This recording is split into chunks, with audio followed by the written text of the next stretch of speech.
Beautiful night in lower downtown Denver. It's fireworks night at the ballpark. Game 2 of a 4-game set between the Rockies and the San Francisco Giants. Giants got the better of the Rockies last night, 8-5. And tonight the Rockies will send young Alex White to the hill. He'll be opposed by Madison Bumgarner.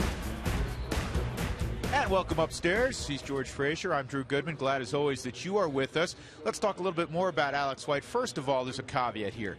His numbers have not been great, but I don't think he's 100% healthy. Well, I think let's go back, and I'm going to compare it a little bit here. Remember when De La Rosa came back from the finger issue? How many curveballs did he throw? Not very many.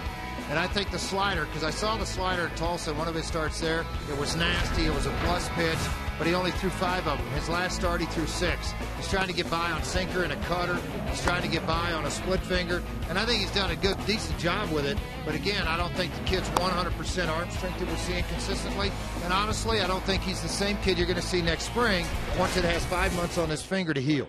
The thing I like about him is there are no excuses, and you can tell one of the things that was talked a lot about him is that he's a tough guy, and we've seen that. Well, I think what you like to say, look at it and you say a high earned run average at Coors Field, the home runs, all of that, but he's won games. He doesn't give in to hitters. He's going to continue to attack the strike zone with what he has. If it's not good enough day, it's just not good enough that day. But I'll guarantee you one thing, he'll be out here again in the next 4 days. There you go. Well, he'll have the baseball this evening again against Madison Bumgarner, the young and talented left-hander for San Francisco. When we come back, Alana will give you an update on Carlos Gonzalez. He hit another wall last night.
will have to sit out Game 2 between the San Francisco Giants and the Colorado Rockies as he re-injured that right wrist last night in Game 1 against the Giants. Welcome down field level, everybody. I'm Alana Rizzo. Well, Carlos Gonzalez re-injured that wrist after trying to field a ball hit by Pablo Sandoval in the 6th inning.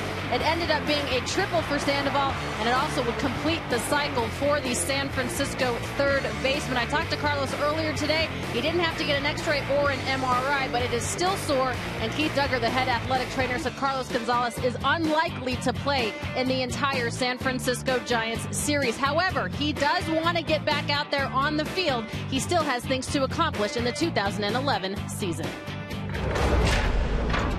So far, it's been really good, you know, hitting over 290 with some power and RBIs while I got the 2020 again. So, you know, I'm still want to, you know, still prove and still reaching my goals. And obviously my goal was to drive 100 runs again. It's been difficult the whole year, but, you know, I can still make it look pretty. He always makes it look pretty. He always makes it look easy. But again, Carlos Gonzalez will not play for the next few days. That is also the case for Troy Tulowitzki, still dealing with that bursitis in his left hip. He is unlikely to play this weekend. Todd Helton, the stiffness in his back is getting better. He's not quite 100%, though. He will likely not play until Monday either. So the Rockies a bit banged up, but they'll run the youth out there tonight to try and take Game 2 here at Coors Field against the San Francisco Giants. That is just moments away as we get ready for baseball. San Francisco, Colorado. Stay with us on Root Sports.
Colorado Rockies baseball on Root Sports is brought to you by Geico. 15 minutes could save you 15% or more on car insurance.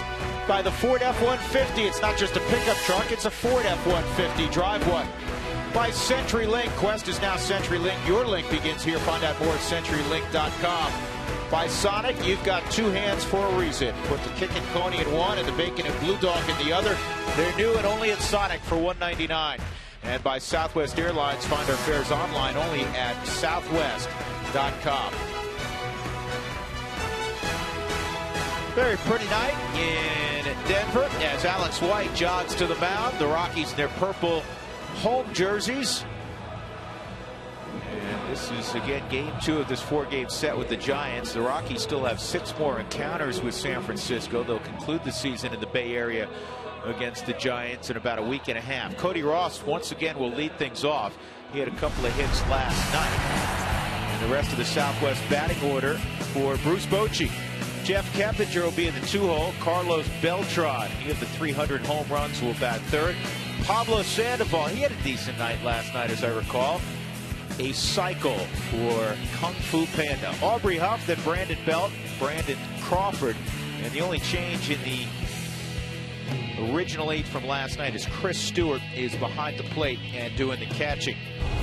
So Alex White is on the hill, George, making his 5th Colorado Rockies start. He did appear in 3 ball games earlier before he was injured for the Cleveland Indians. And when I talked to Bob Apodaca, a couple of things they've worked on. A little lower half turn. They want a little more rotation there to set on the back leg, get the arm up quicker so he stays in that downward plane and doesn't get flat to the plate. I want to ask you something, George, because he has shown a very good two-seam fastball, or sinker, if you will. Does he not throw it enough for your liking? I'd like to see it more, but it's got to be extension down in the zone. Because when it's thigh high, it's a flat running fastball. But when it's below that area, you have the good heavy sink on it. And I think, again, we go back, we talked about the finger. I think the finger plays because of pressure on it. Putting pressure dictates how much break you have on the baseball. And if you lose a little bit of that feel off of the baseball, obviously makes it more difficult to control. So here we go. Cody Ross against Alex White. The first pitch at 92 is in there. And the biggest key of all, would you concur, George, is he has to work down in the zone. Everything's been elevated in his first 4 starts. 9 home runs, 22 innings. That's evident of the fact the ball has been up in the strike zone. You work there, and you're not going to get hurt that badly. No 2 count very quickly on Cody Ross. Plus, Rosario caught him in Tulsa in a couple of starts, so they're going to be familiar with each other. It's not like a foreign guy's back behind the plate trying to feel his way through the first couple of innings. And Rosario wants the fastball away. One of the things you like about White is he's not afraid. He has not changed his MO in arriving at the big leagues. In other words, he doesn't try to, shave the, even more on the edges. He'll come after you, and he comes after you with a fastball. Well, the radar gun can't judge how big a guy's heart or how tough a guy is. It can only tell you how hard they throw. And I think that's something that White brings to the table. There's the split. Bounced low in the dirt. But, this is a tough kid. I mean, he's a mentally tough kid, physically tough kid. And he wants to win. He wants to prove to everybody that he wants to prove to Cleveland, you made a mistake by trading me. He wants to prove to Rockies fans he belongs right where he is, and that's here in the big leagues. He'll double up on that split. Here's the 1-2. There it is again, and it's 2-2. The one thing about a split finger is you have to throw it high enough in the zone, trust that it's going to bite out of the zone. Because if you throw it low in the zone, they'll lay off automatically. They recognize the rotation on the ball. They recognize where the pitch is. And so if it starts low, they know it's going to stay low and be a ball. But if you can start at about thigh and let it work to the ankle, then it becomes a very positive pitch for you. And he got him. He went back to it, it looked like, George. That or it was a hard sinker. It's hard to tell. He had a lot of movement downward on it. Yeah, good hard sinker is what it was, and it was down and away from him. And not exactly where they wanted to throw the baseball, but the result was very good. He's coming with that hard sinker. A lot of pronation to the inside of the baseball at 92 miles an hour. Look at the bite on that. So he punches out Cody Ross, and here's Jeff Keppinger.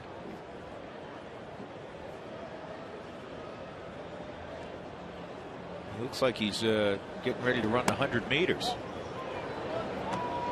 Well, you look over at their dugout, and you'll see all the veteran guys, Sandoval, Huff, Bochy. They're all watching White to see, is there anything that tips a pitch, number one. Number two, what's the movement on the fastball? Because they haven't seen him at all, and because he was with Cleveland, and most of his growth in the minor leagues was on the East Coast, which the Giants don't have an East Coast minor league team, so they really don't have any history with him.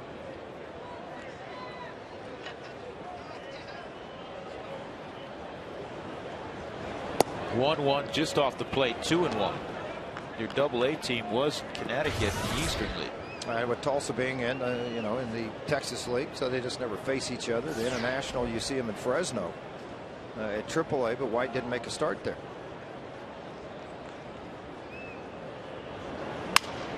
Nice pitch.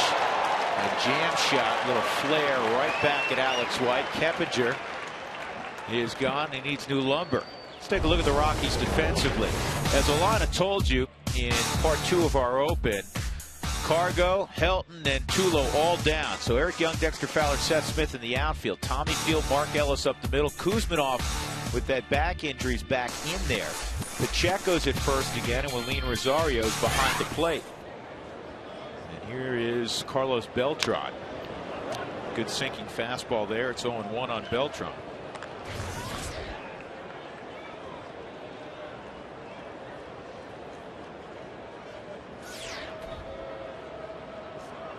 Beltran is hitting 4 straight, 8 for his last 17, including 3 home runs.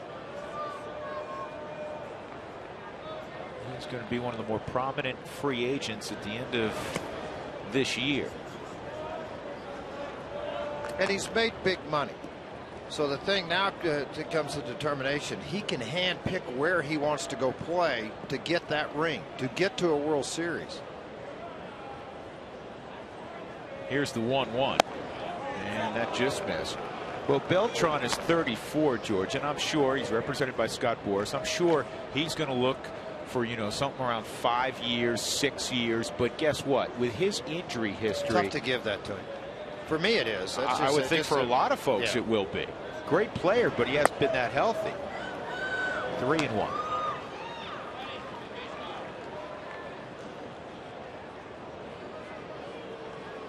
But in this business, the sports business in general, it only takes one team. And if you're patient as a player, by the end of that free agency period, somebody will step to the plate because they want your bat. 3-2.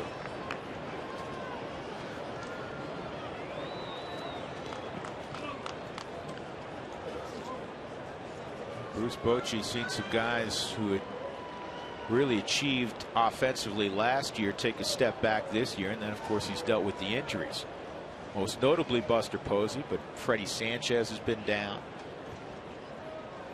Here's the 3-2, and it's just outside. Ball 4, and Beltran will go to first.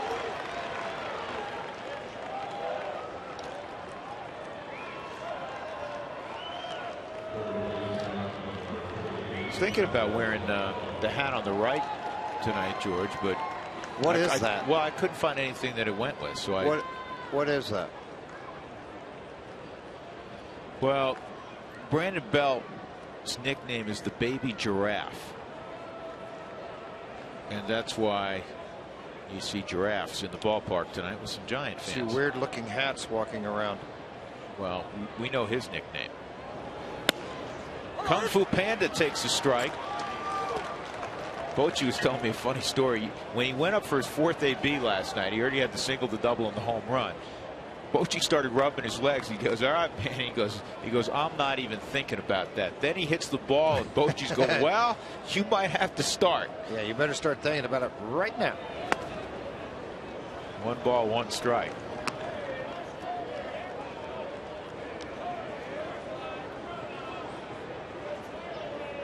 Only the 10th Giant since they moved from New York to produce a cycle. Some big names who've produced cycles here at Coors Field. Craig Biggio. And this is an easy play at first for Jordan Pacheco. Nice inning for Alex White. And we'll see the Rockies at the bat rack when we come back to Coors Field. Fireworks night.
swinging the bat well of late. 5 for his last 7. Got in the ball game late yesterday and had a base hit.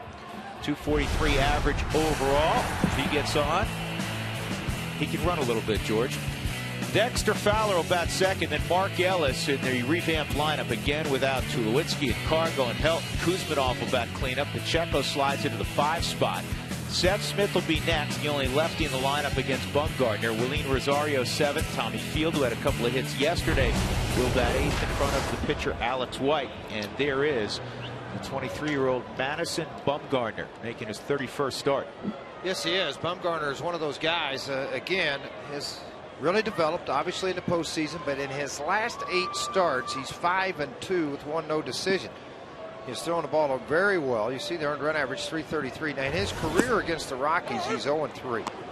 So, well, all right, the Rockies been able to handle him pretty well. They have, in one respect, they've won ball games.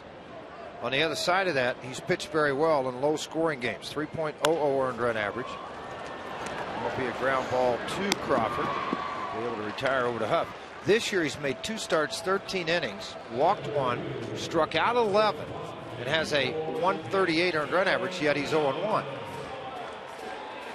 Do you see the numbers in his career? It's amazing that in 307 innings, he's walked 74 and struck out 274.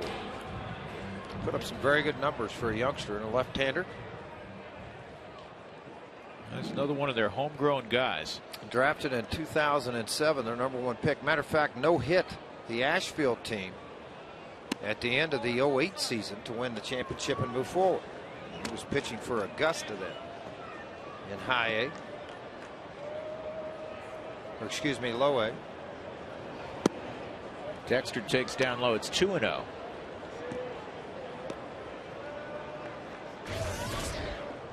Because they have struggled so mightily to score runs. Guys like Bumgarner and Lincecum, they don't have the record, the wins that you would think when you look at their ERA. I mean, Bumgarner, you were singing his praises, George. He's pitched very well of late, pitched well against the Rockies, but he's 11-12. Lincecum's 12-12, but he has a minuscule ERA. No run support whatsoever. Could you imagine if these 2 guys got 5 runs a game? You can imagine what their records would be. Be game, set, and match. Yeah. I mean, that's what it would be. 2 outs. That'll bring up Mark Ellis. And the same alignment again defensively with one exception. Chris Stewart's behind the plate. Brandon Belt, Cody Ross, Beltran in the outfield. Sandoval and Crawford. Crawford's got a good glove. Keppinger at second. Aubrey Huff is at first base. Mark Ellis brings an 8-game hitting streak into the ballpark tonight.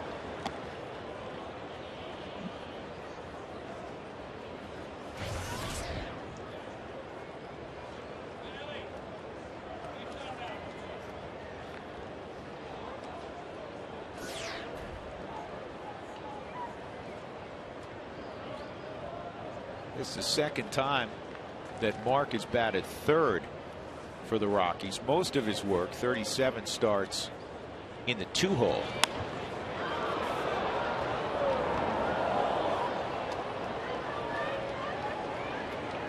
In fact, already Ellis has hit in every spot in the lineup with the exception of first and cleanup, and obviously ninth. He has not hit ninth. Everywhere else he's made an appearance. 0-2, and this could be an infield hit. Tough chance for Sandoval, and an infield hit, and a 9-game hitting streak now for Mark Ellis. That's all Joe DiMaggio needed, George. He would have hit 57 Just straight. a little slow tap. Well, I tell you, Ellis is really starting to grow on Rockies fans and Rockies personnel the way he plays the game on a nightly basis. Pretty good job by Sandoval to get to the baseball. You thinking deep, you're going to play behind the third base back. Came a long way to get it.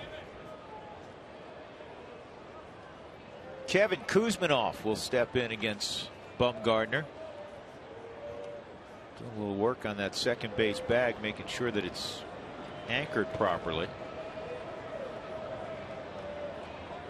Kuzminov has faced Bumgarner. I was kind of surprised by this. Only 3 times. He's 1 for 3. That one was a home run.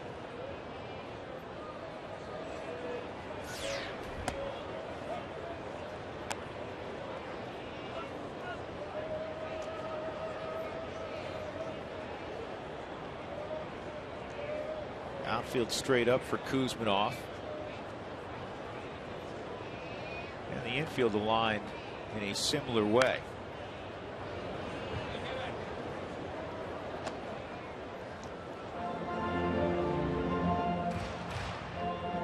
Bumgarner, George, kind of long on the backside.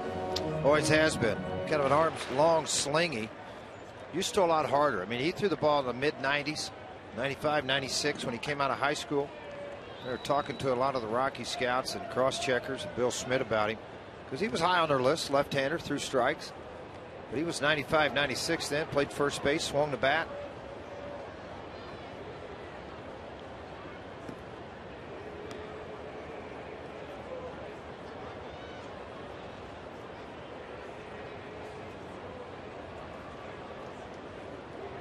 There goes Ellis, and this one is chopped to third. Good pickup by Sandoval. Low throw. Huff came up with it, and the Rockies are done in their half of the first. No scores. We go to the second.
It's Friday. That means it's time for fan questions for you guys in the booth, and it's a very different look lineup today. A lot of that obviously having to do with injuries, but Ken in Pueblo wants to know if the lineup is specifically made by just the coaching staff, or does upper management in the Rockies organization have any say in who Jim Tracy runs out there, guys? Alana, Yes. you know what? The manager, I mean, 99% of the time, the manager, the field manager, he manages, George. Well, they do manage, and I think obviously he's making out the lineup. He makes out the lineup, but obviously I think Dan O'Dowd probably comes down and has some discussions with him about things of what he's seeing and what he would like to see maybe as general manager. He's the ultimate boss, but the ultimate responsibility falls on that guy right there, Jim Tracy. And the lineup, and it's a good question, Kevin, down in Pueblo. The lineup, George, and I'll have you expand on it. When a manager makes the lineup out, he's not writing 1, 2, 3, 4, 5, 6, 7, 8, 9.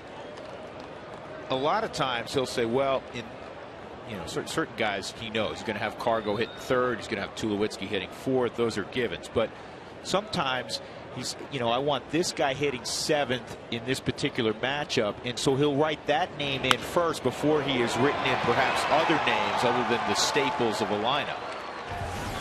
Exactly, that's right. He'll throw in this guy's name, that guy's name, and then, okay, now I'll set up the rest of the lineup around it the way I want to. If you got a guy that's slow to the plate, EY may lead off that night because you feel like you can steal some bases and utilize his speed more than a guy that's quick to the plate. And you may have a team that has two great lefties down in the bullpen, and you want to separate your middle of the order lefties. Let's say you have them. Particularly if it's a team that plays one-run ball games, and you know you're going to have it because of their pitching staff. They have Zito, Lopez, and Runzler right now because Affeldt cut his fingers out for the rest of the year. Aubrey Huff will lead off single. Brandon Belt's at the plate. Playing Belt to pull. though last night he hit a home run to the opposite field. But I mean, they almost have a shift on George. Field is almost straight up the middle, and Kuzminov is 35 feet off the line.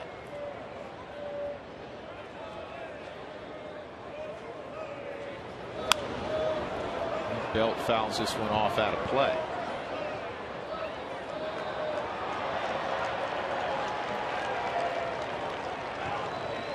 And the manager, with guys outside of your regulars, again, outside of, barring injury, your Cargos, your Tulowitzkis, your Heltons, they're looking at matchups, a history perhaps between history's the big thing, a role player or a guy that's maybe in a platoon against a given starting pitcher. Well, they plan out their lineups 2 or 3 days, 4 days, sometimes 5 days in advance, because if you have a certain left-hander that's going to be starting on, say, a Sunday, and he's a tough lefty, you might give Todd a day off and Cargo a day off because Spielborgs has good numbers. Giambi might have good numbers left on left. Wigington may have good numbers left on left on right, and they do just that.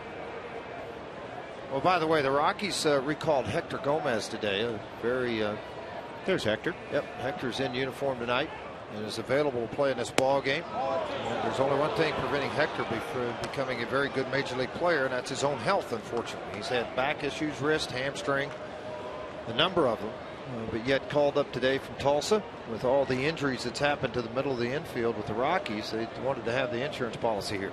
Obviously, the minor league seasons are over, and I was talking to Hector, and I said, where were you when you got the call? He said, Modesto, California. So he was excited, and as George mentioned, he has dealt with so many health issues, injuries the last few years, wrists, Tommy John, Tommy when he first signed, yeah. And the first questions I asked him, I said, how you feeling? Are you healthy? And he said, yep, feel great. And George, you saw him in Tulsa this year. He had some really good nights in Tulsa. Well, yeah, great nights. I mean, the overall numbers, they don't jump out at you and you go, wow, because he had like 230. But there was nights, I mean, I remember one night sitting with Dan O'Dowd and Bill Guyvette, 4 for 5, a home run, threw 2 guys out at the plate, made 3 plays in the hole that you thought it was Tulowitzki you were watching. Just got to do it consistently and stay healthy. 2-2 on Brandon Belt. Well, we saw him a bunch in spring training. Hector got a good long look in March down in Scottsdale. And though he wasn't always accurate with it, he has a howitzer. Well, he really does, and I think that's the one thing that's battling him a little bit. You look at the errors throughout his career, it's not catching the ball, it's been throwing the baseball across the infield accurately.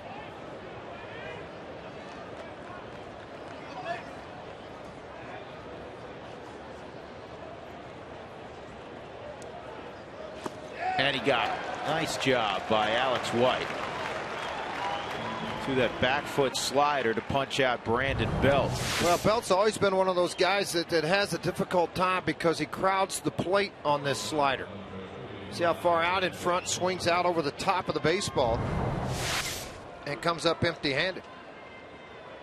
Crawford, another guy that you can utilize that same pitch to. Last night he got a couple of hits all on fastballs, all up in the strike zone. They were all singles. His average 193.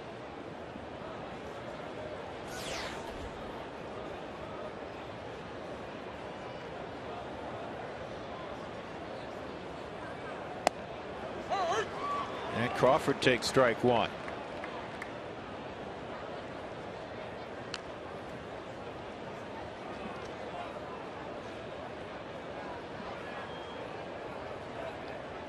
Crawford was 2 for 4 last night.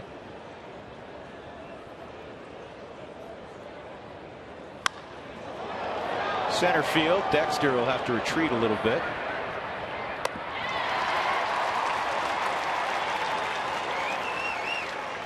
George, if you have any problems with your windshield, yep, you know who you should call? Absolutely, Safelite. Absolutely, you're right. Safelite Auto Glass, 303-287-5000, or go to safelite.com. Glad you've been listening. Matter of fact, that's what Tracy Ringlesby did the other day to get his windshield fixed.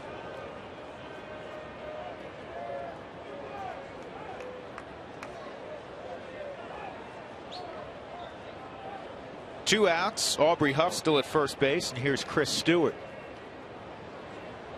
making his 49th start behind the plate tonight. not much in the way of average. A 199 average for Stewart. He's had 146 at bats.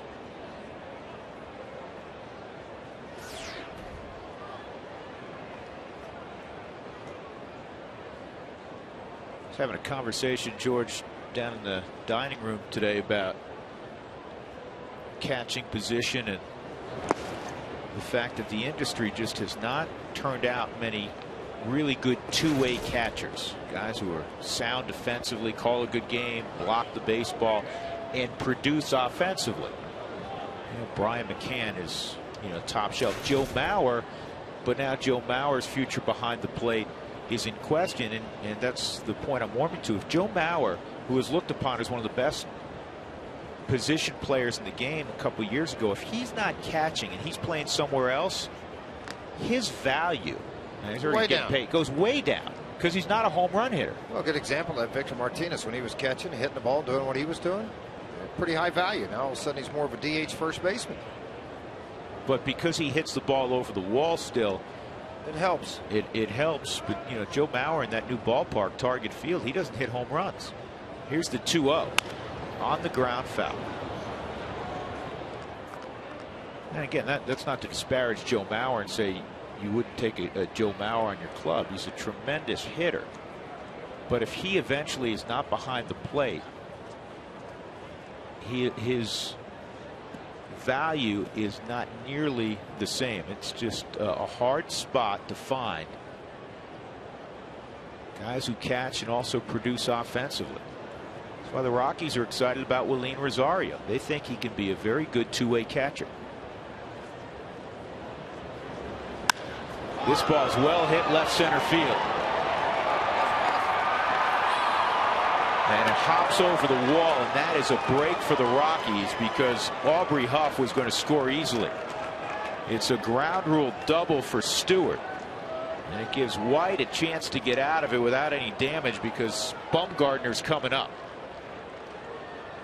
You're absolutely, with a pitcher coming up, that opportunity increases, but Madison's a guy that can swing it fairly well. Look at this sinker coming on the inner half of the plate, yet it stayed up flush. It didn't have any of that bite or sink to the baseball. Stewart takes it out into left center. This is not a young player. He's 29 years old. His first trip in the big leagues in '06. He's been with Chicago, Texas, New York in the American League, San Diego for a couple of games a year ago. He's a veteran guy that's got a little pop in his bat, but understands his role as a backup catcher. So White has to bear down here and get Bumgarner. And he hits the first pitch in the air to pretty deep right field. And Smith will make the catch. No harm done. Single and a double. 2 men left in the second inning. No score at Coors Field.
Pacheco batting 5th tonight will lead it off. Then Seth Smith and Willeen Rosario. Who wants tacos? Fans, remember, when the Rockies score 7 or more during any ball game, go to participating Colorado Taco Bell locations the next day between 4 and 6 and get your Rockies tacos special.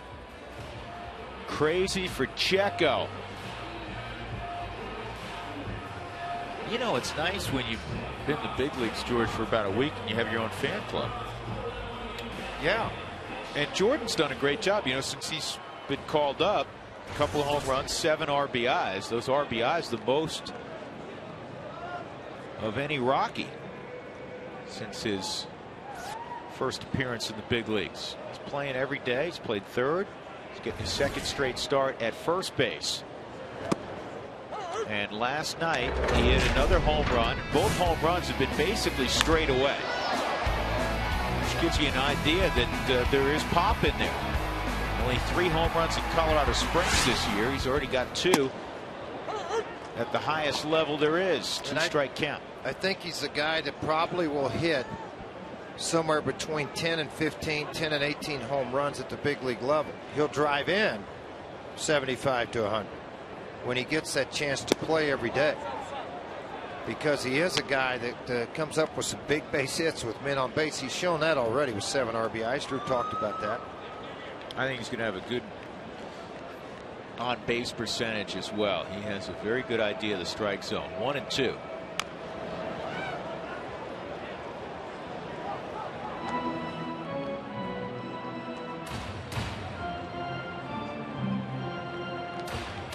Good makeup guy. Outstanding work ethic. Great focus. Not a lot not to like about Jordan Pacheco.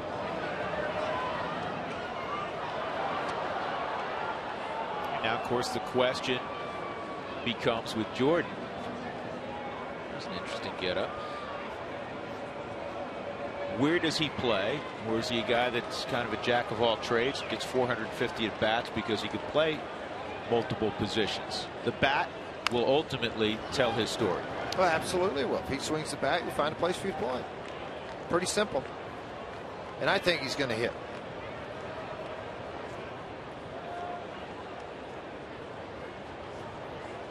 Now I'm going to throw a name out. We got to see this guy earlier this year, a former Rocky, a guy who hung around a long time, and you hope Pacheco has this guy's success. Jeff Cirillo. Well, that's what I brought up the other day. Playing third base, he's going to catch things, he's going to throw things out. Cirillo had 50+ doubles. He had 10, 12 home runs, but he drove in 112. He utilized his talent in this ballpark, and he did it in Milwaukee before he came here. 2-2. And that's what I mean. They're guys that get to 2 strikes and it's a real uncomfortable at bat for them at that point. Yeah. This guy's new to the big leagues and he's hanging tough against one of the better left-handers in the National League. The thing is, it doesn't faze him. It's a tough kid.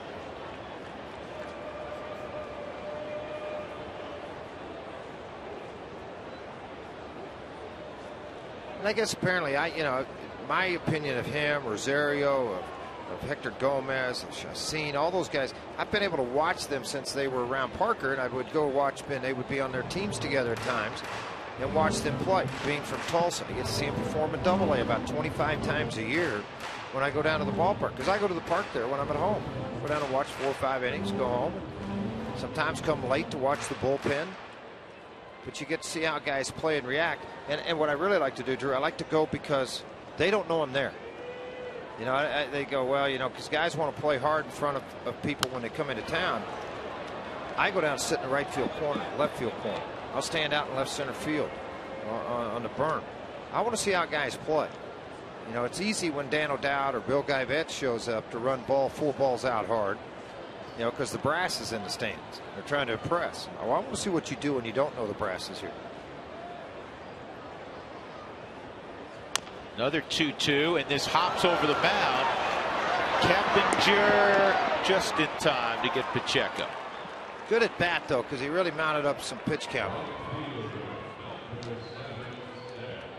Coming up in the 6th inning Toyota Talk, we have the perfect subject for you. We're on the eve of another battle between the University of Colorado and Colorado State. It'll come your way on Root Sports tomorrow. 1-hour pregame show beginning at 10:30. We want to know how you see this one turning out. Give us your winner and formulate a reason as to why. Series goes back to 1893. Here's a strike on Seth Smith.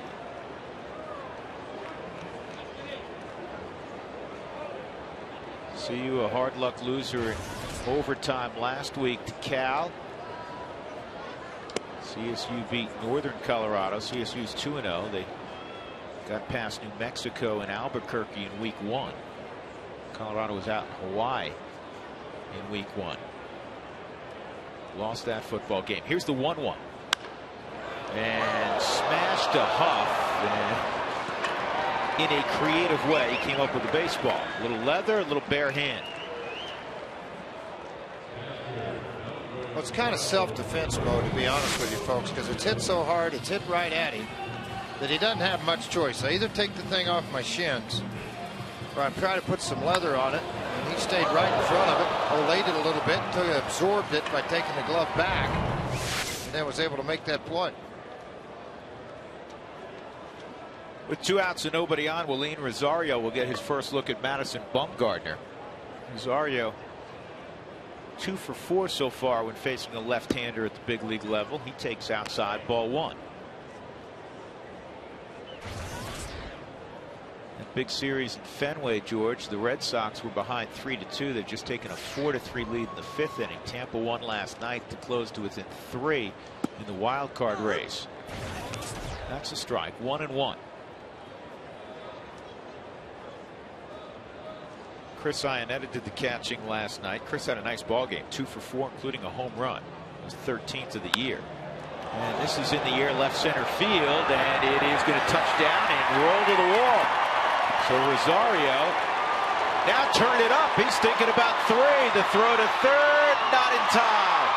Triple for Rosario. Maybe he was motivated by the guy he's standing next to. Well, you better make sure you get in there with 2 outs. You don't want to end up being a 3rd out there and eliminate yourself out of scoring position. He turned it up and was able to get underneath the ball in the tag of Pablo Sandoval. Here's fastball inside. Good rotation at lower half to open up to get to the fastball end. We've seen the power. He's demonstrated that with a couple of home runs. This ball's short of the wall. It's going to be picked up by a true thrower. This ball came in. If Sandoval could have hung on to it, they might have had a chance at it. Safe at third, safe and secure New York life. Tommy Field at the plate with 2 outs in a scoreless game. Tommy takes a curveball for a strike. Field a couple of hits last night. Well, we told you that Rosario's a really good athlete, that he runs pretty well. He showed it right there.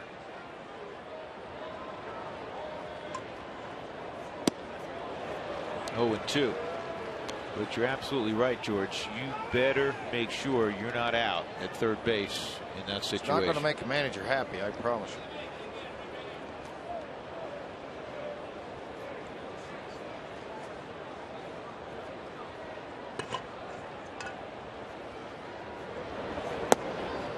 I know a lot of people come out to the ballpark, obviously, to watch games, but you know what? In the offseason, if you'd like to take a tour of Coors Field and get around in some areas you normally wouldn't get there, make the phone call, set up, and come down and see the Rockies, 303 Rockies. They'll be happy to show you this entire ballpark. So come down and make that appointment, bring your group with you, do an individual tour.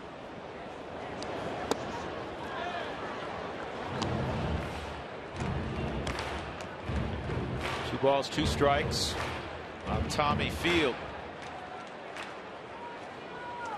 2 out triple by Willeen Rosario.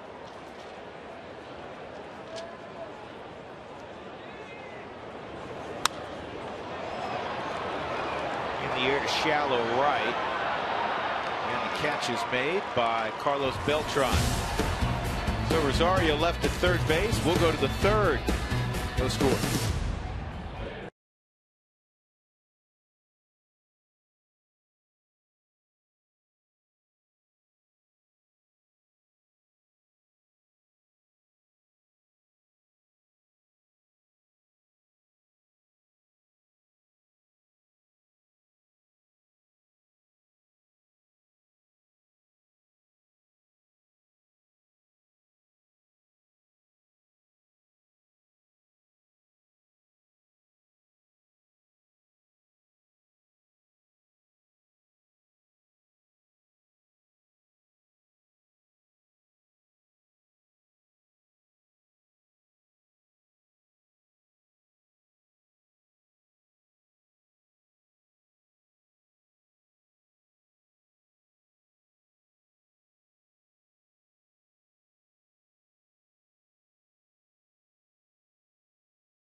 Rockies baseball on Root Sports is brought to you by your neighborhood Toyota stores. Toyota, moving forward.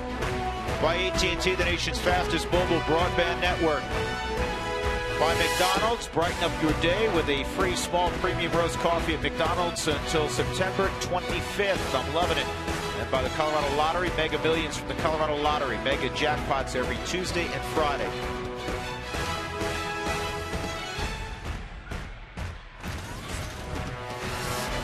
Now that's gorgeous. In a word. We go to the top of the third inning. Rockies. I'm liking that. Giants. Let's do that tomorrow when we're out at the Camarena Bar. You go first. Why, Mike? What do you mean go first? Those two kids, those four kids, excuse me. Well, how about Dad? Dad's right back here. He's got the look. I'm not worried about Dad. Those four kids are going to spend some time in the bathtub later on tonight, but they look great right now. They're prepared. That's a mom and dad that's having fun at the yard with their kids. The way it ought to be. Cody Ross will lead it off against Alex White. Ross struck out his first time. He pulls this into the dugout.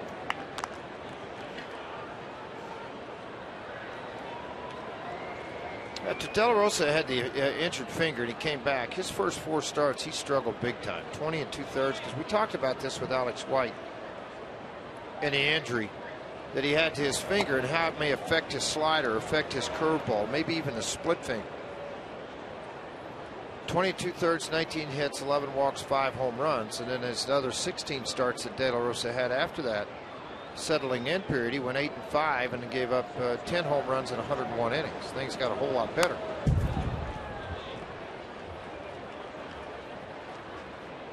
One ball, 2 strikes on Ross. His brother is a doctor here in the Denver metropolitan area. Cody, New Mexico kid.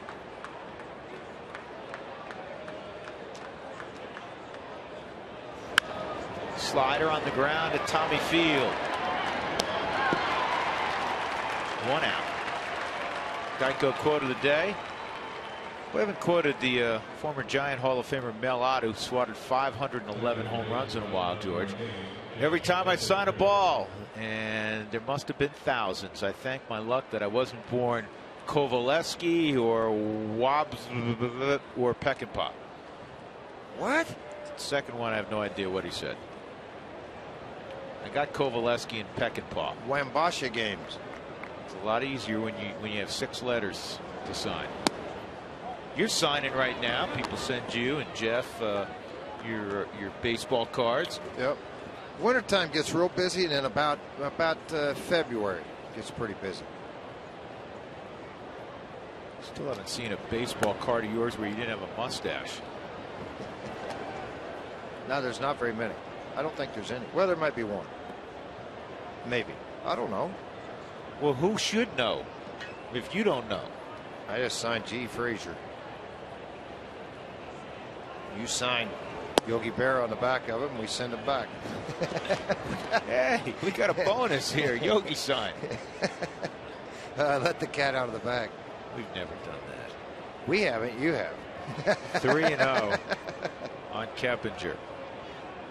Accusing me of forgery. What forgery? 4-pitch walk. Threw it out there.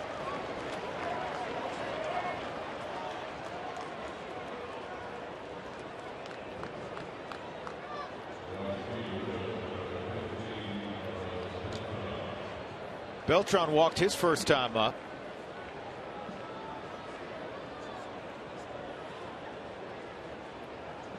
Well, that was one of the other issues for Alex White in his last or 2 outings ago. He walked 6. There's 1 and there's 2. Nicely done. 4-6-3 turn. Alex White safely through the 3rd inning. He'll lead things off offensively when we come back.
Keep your channel all afternoon on Root Sports. Beginning at 10:30 in the morning, we'll have an hour pregame show.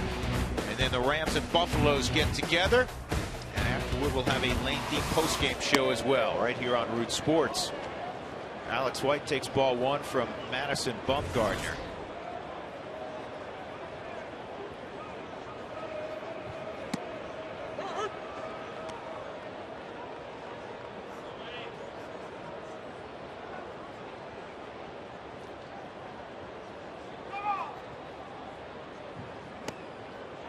In 2-1. White 1 for 9. The first big league hit out of the way. Did you see what he just did? Stepped in the bucket? No. Oh. He was looking for where the label was on the bat. He's rolling it around.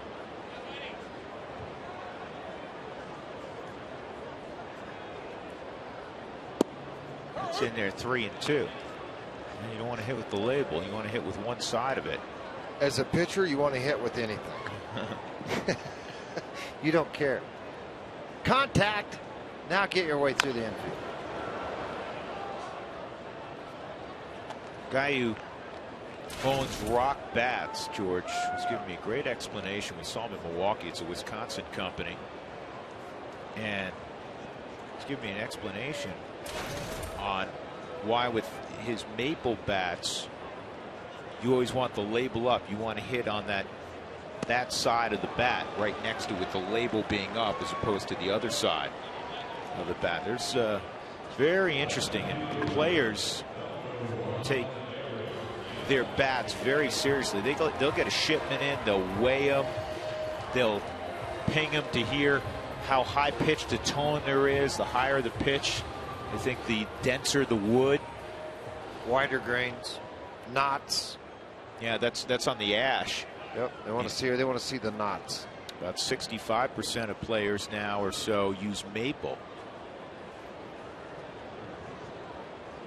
The guys I played with used to beat it against their spikes. I used to ask them, "What are you doing?" The opposite side, you know. So, what are you guys doing? I said, "We're compressing the wood." Or bone the bat. They still do that. Yeah, they got a bone down here in the locker room, but a lot of guys would beat it against the back of their cleats a lot.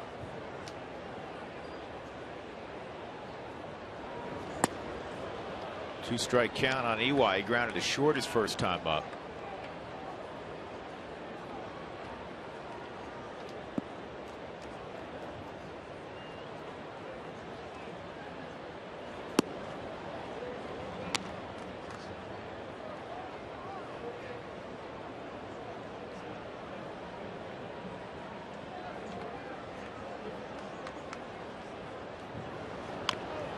Years ago, guys weren't using maple. It was just ash. And that's all that was offered, though. Yeah, that was anything else.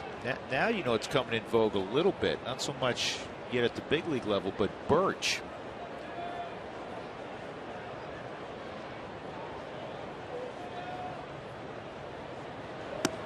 And EY's gone. Bumgarner with his second strikeout. That'll bring up Dexter. Wells Fargo customers, get your 2-for-1 Rockies tickets by going to wellsfargo.com/Rockies. Wells Fargo Bank, member FDIC.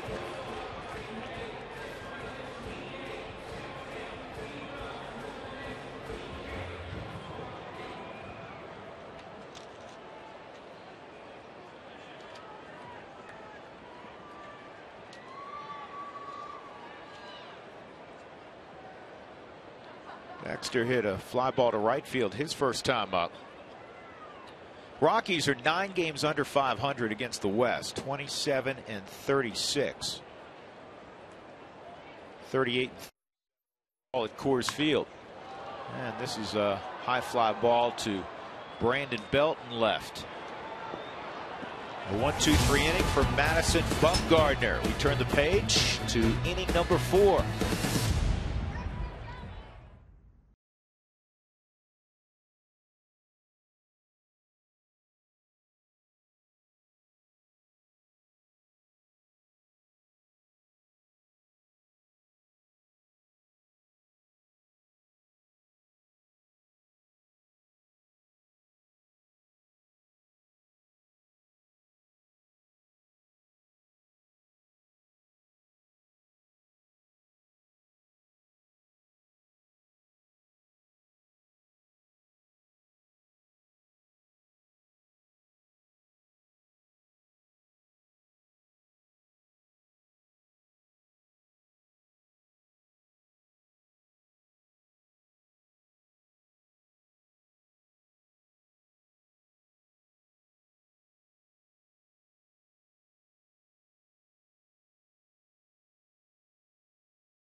night last night for Sandoval. 4 for 4 on a walk, single, double, triple, home run. All 4 of Sandoval's hits in his cycle came off the same guy, Jhoulys Chacín, who is the last major league player to hit for the cycle off of just one pitcher. It's a great question. Last night in the first inning, he hit the 2-run home run. Next time up, he bounced one up the middle. And then he was out on his front side, but he punched a double to the left. And then his last time up, he hits a high fly ball off the base of the wall in right center field. Flies into third base with a triple. That was really a long ways. 270 feet or whatever that was. That was a long ways he ran around there. Well, Lana chatted with him after the ball game on our post game show. And he's a great kid. He said, yeah, I'm really tired, though. Let's check in now with Lana. All right, guys, thanks very much. Our second question comes from Ken in Denver, and this is for our Fast Cash Gold Center sideline report. He wants to know, at least in his opinion, there seems to be a lot of call-ups from AA Tulsa, not necessarily always from AAA Colorado Springs. Is it detrimental for the Rockies organization to have their AAA team in Colorado Springs with the high elevation, the high winds, no humidor, at least not as of yet? What do you think about that, guys? It seems like a lot of players coming from AA. What's the deal with AAA? Hey, Alana. Yes? I think the hitters really like it a lot. Oh, I'm sure they do. Pitchers the don't pitchers like probably it. Don't. Exactly. I mean, the pitchers don't have much fun down there. The wind blows out. Obviously, the breaking ball hangs in the air a little bit longer. But you got guys that have come up from AA. Thomas Field, Tommy Field, one of those guys. And you will see a lot of players that will jump. If you look back, Jhoulys Chacín came from AA. Rogers came from AA. Tulowitzki came from AA. Well, I'm talking about pitchers here. Right. And Ubaldo Jimenez came from AA. Stuart Pomeranz AA. And the reason being is because they just didn't want them exposed to that altitude, the wind, and what goes there, because it can really be deflating on pitchers. Do you know hitters will love it. It is an issue, and there's really no way around it. There's an issue there, and the folks down in Colorado Springs have done a great job improving that ballpark. The fans, I think they set a record this year in terms of attendance. But I was looking at some of the numbers, George. I think there was 2 pitchers who had an ERA under 6. Well, so they're relievers that threw 1 inning. Very, very, very difficult to throw hard down there. And also, from a scouting standpoint, even offensively, I mean, you're right. Yeah, you'd love to swing the bat there, Frage, but you don't know. I mean, so the guy's hitting 330. There's another base hit for Aubrey Huff, his second in the ball game. Well, the thing is, I mean, is it a legit 330, or is he, a 260 hitter? Most scouts won't go there and scout.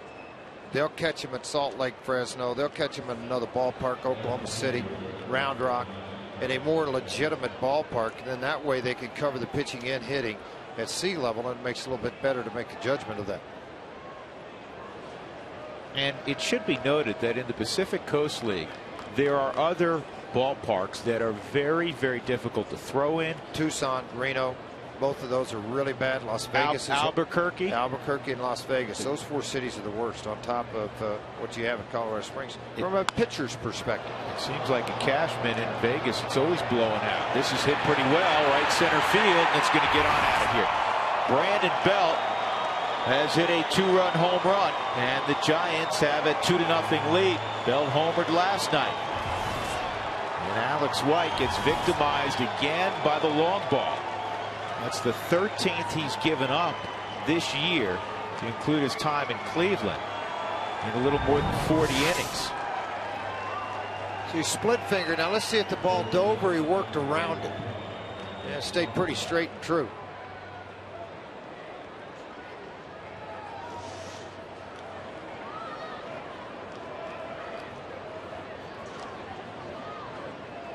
You see the flight of this baseball. We're going to look at one more pitcher. I want to show you something at home, because I threw a split finger too when I pitched. What happens if you allow your wrist to get off to the side of the baseball and then you try to roll it? What happens is the ball will knuckle, but it's just going to stay in the middle of the zone. It's not going to have a downward tilt. And what you have to do to throw a good one, now that's a true fork ball, but to throw a true split, ground ball over to Ellis, they'll be able to get to Crawford. But to be able to throw a true split, you've got to reach out and pull. And when you pull, the ball's going to have a tumbling action out of your hand. And you really got to focus on what I tell guys, reach out and get the catcher's face mask, pull the ball right through the center of the body all the way to the ground. And now you're working your fingers where you want it to go. If you have a tendency to get off to the side of the baseball, then the ball's going to spin sideways into the home plate area. And I think that's what happened on that split finger with Bill. Let me ask you a question, because, George, you threw it that way. Some guys do that. Well, that's the way no, this is the way I threw mine. I split way outside on the seams because I wanted to pull against these two seams on my fingers right here. Now, would you move your thumb from the bottom to the side? I'd put it right on that seam, right on the bottom, right here. And now I'm pulling really out front. But if I pulled with my middle finger, the ball was going to go this way. If I pulled with the index, it was going the other way. Now, I was fortunate. Hub Kittle taught it to me, but then I got to watch Bruce Sutter right in front of my eyes throw it, and he taught me. Now, Suter's fingers, literally, folks, were about this much longer than mine. It was ridiculous. But he had a really good split finger or fork ball. And with guys today, they're doing this because a lot of guys are uncomfortable throwing the circle change. It just doesn't feel comfortable in the hand. And so that's why a lot of guys have gone to that split finger. But it's very important that you pull through the center of your catcher's body, starting with his mask and his eyes.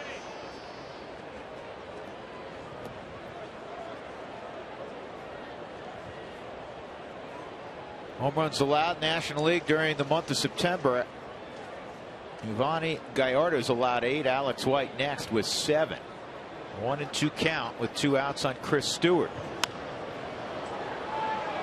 Mark Ellis will settle underneath this. 6 of the 10 home runs have been hit by left-handers. Left-handers have hit over 380 against Mr. White in his short stint here in a Rocky uniform.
Lana Rizzo's wandering around the ballpark, we think.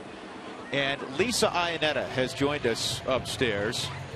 Hi, Lisa. Hello, how are you? Good, how are you? Good. You brought us some goodies, didn't you? I did. Are you going to share? Yes, tomorrow night. We have the Rockies. No, okay, George is covering it. Chris asked me not to cover this little piece of paper up that's her cheat sheet. Yeah. So You knew I was stressing today. You go. There you go. Here's the quiz. Hold on, Lisa. Okay. What day is this event? It is tomorrow night, Excellent. September 17th. You got the first answer. What gates are right by no plate? It is actually main concourse, center field. Yep, and it opens right when the gates open, and ends bottom of the 6th inning.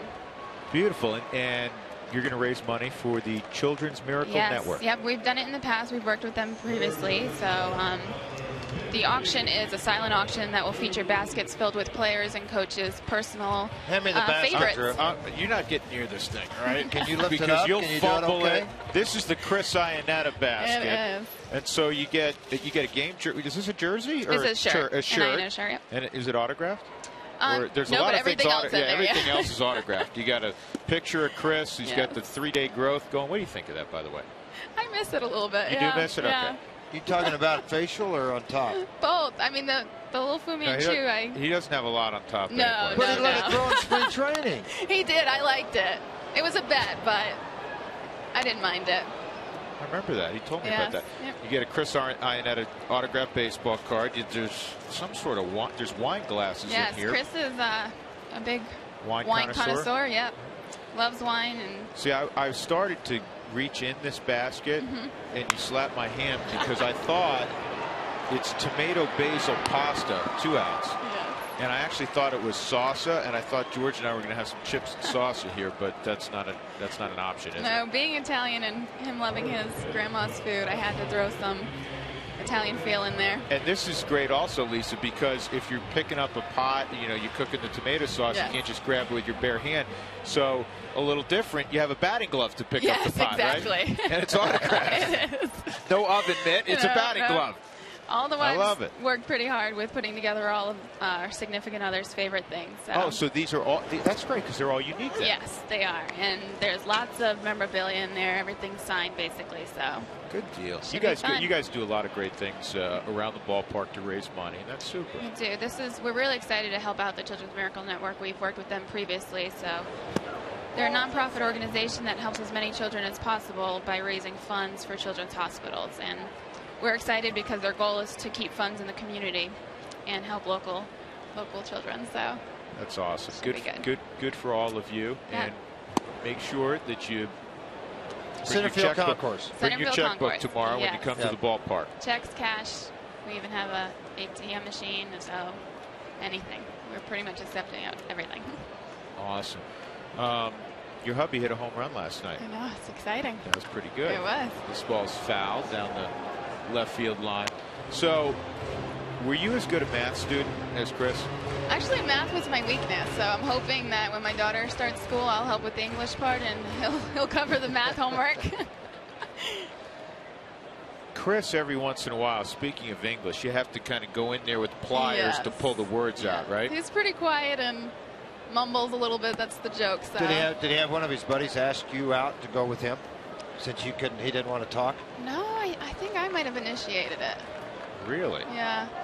Did Sadie Hawkins dance? It actually was. I went to an all-girl private high school in Providence? Yeah, Pawtucket, yes. So I needed a date for a dance and asked Chris. Well, you're stuck with him now. I am. Jordan Pacheco with a base hit in front of Seth Smith coming up.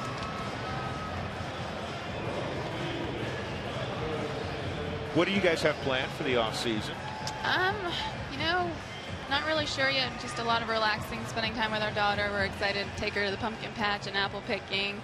You know, the holidays, especially now, she'll understand a little bit more. Last year, she was basically a newborn. So this is when Toys R Us really gets fun. I'm excited. I'm really excited about this year. Because I had like a 20-year lapse from kids to grandkids. And I take the grandkids. I get in trouble with my sons all the time. I bet. Dad, don't buy them that. Why? It's fun. No, Dad, do not buy the electric cars. They're not big enough yet. Yeah, they are. So I get in a lot of trouble. Yeah, she's the first grandchild on both sides. So, oh, boy. Yes. So we have to keep the grandparents under control.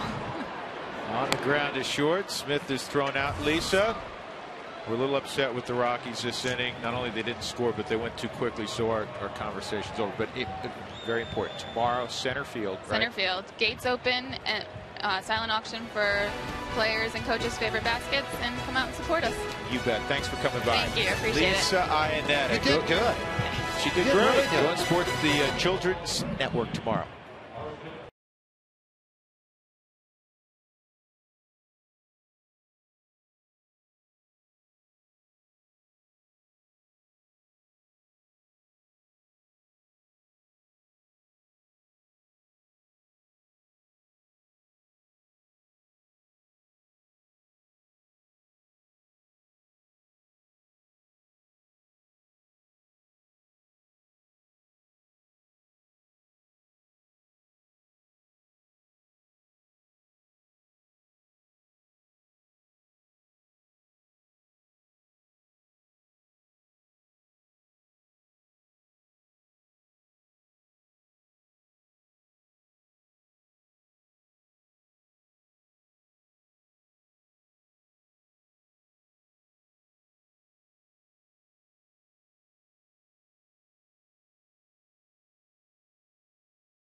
efficiency inning. Let's go back to the third inning for Alex White. Cody Ross leading off. He got him for the second time. Ground ball to Tommy Field. He would walk Jeff Keppinger, not a problem, because Carlos Beltran conveniently hit into a 4-6-3 double play. That's brought to you by Excel Energy. Learn about energy efficiency and how to save energy and money in your home by visiting responsiblebynature.com. Again, our thanks to Lisa Ionetta and all the Rockies' wives doing great work in the community. Children's Miracle Network will be the beneficiary, and I really like that because it's unique. I mean, you can get Chris Ionetta's obviously well, it's cool gift basket. You learn a little bit more about your favorite Rocky. The neat part about it is you got 25 wives, coaches' wives, managers' wives that have put these baskets together, and you kind of you get to learn something about each individual player. So if he's your favorite player, then go bid on it. You got an opportunity to take it home with you, and kind of a part of their life actually with the autographed balls, batting gloves. Let's just pretend for a moment.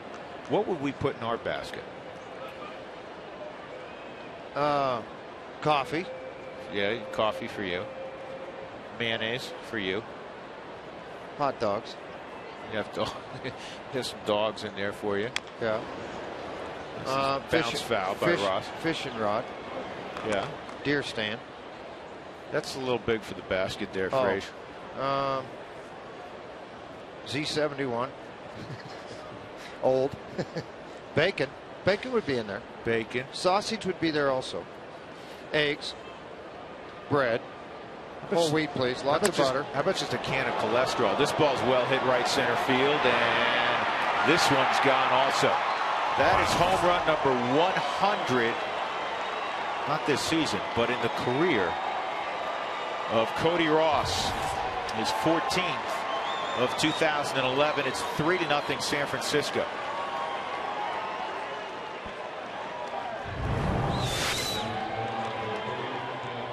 See, that ball's not a bad pitch.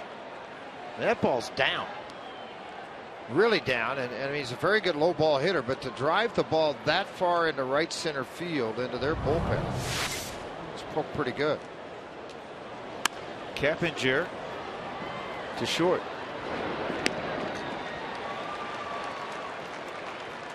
Tommy Field throws him out, and that'll bring up Beltran. Well, that's quite a milestone. That deserves a hug. 100 big league home runs.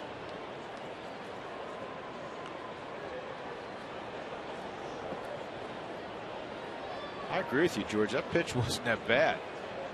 I mean, it's about 6 inches off the ground. I know he's a good low ball hitter, but you wouldn't anticipate that much authority on the baseball from that direction of where it was.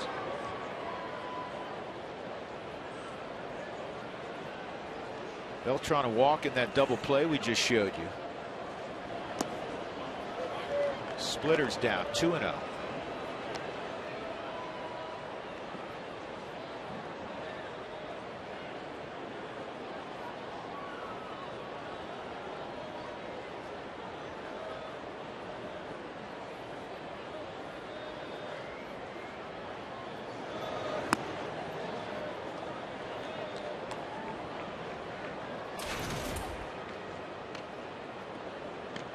Alex White, 65 pitches in. Rockies trailing 3-0. They've been out hit 5-3.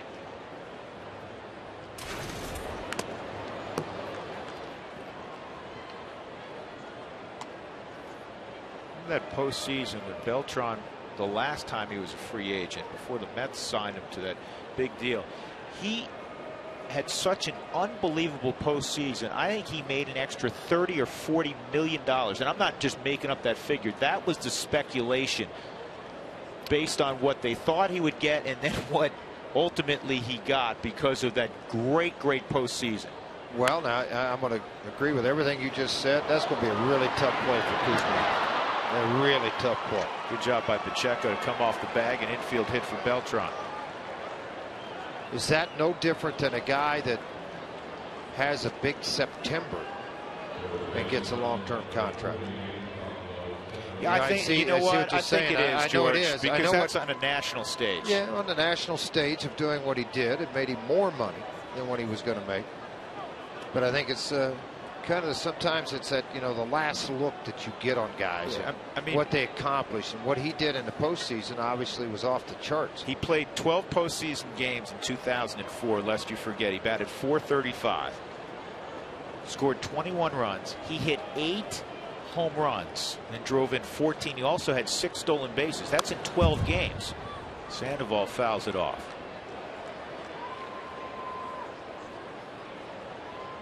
And that was the year that he went from the Royals to the Astros. I mean, during the year, he hit .267, 38 home runs. He drove in 104.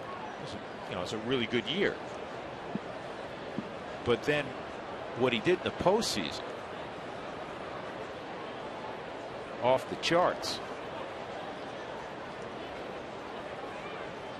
He homered 5 consecutive postseason games. That's a record. 0-2.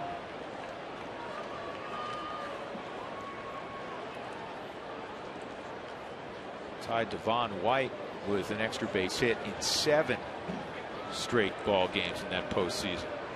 And then he signed a 7-year, $119 million deal with the Mets. Can you imagine what's going through Pacheco's head? Not just when Beltran's there, but other guys walk, you know, come over to first base. Go, hey kid, how you doing? I mean, do you say, okay, hi, Mr. Beltran, or do you Carlos, or all those things? Trying to think formally, how do I respond? Home run from Ross, 3-0.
Discover the thrill of 75 miles per hour. Cruise E470 today. Giants are in till Sunday, and then they'll head out. And the Padres will come in Monday, Tuesday, and Wednesday afternoon. The Wednesday afternoon ball game, the final home game of 2011. Rockies will play 4 in Houston and then 3 in San Francisco. And that'll close the book on the 2011 season.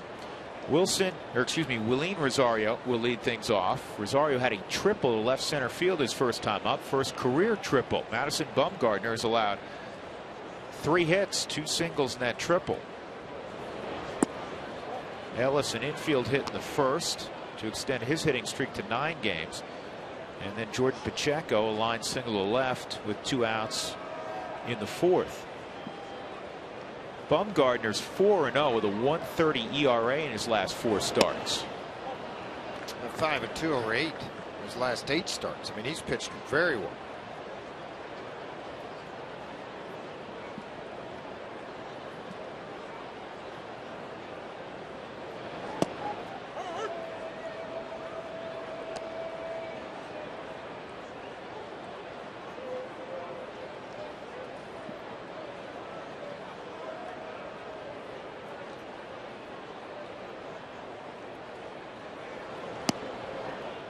And a walk to Rosario. Good start to the 5th inning. That's the first walk allowed by Madison Bumgarner. Again, Toyota Talk will come your way next inning on the eve of the CU-CSU game, which you can catch right here on Root Sports, including the pregame show beginning at 10:30 in the morning. We want to know who you think will capture this year's Rocky Mountain Showdown, the Rams or the Buffaloes. Tell us why. That's Toyota Talk coming up next inning. Tommy Field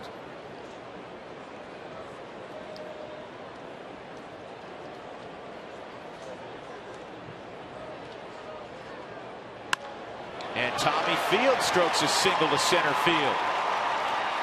Rosario will stop at second.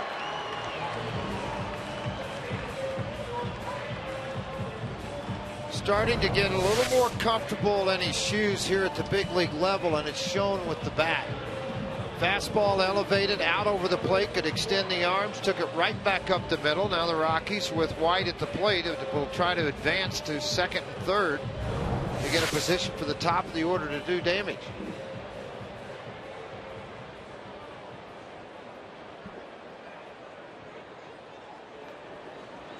Alex White will try to move the runners along here.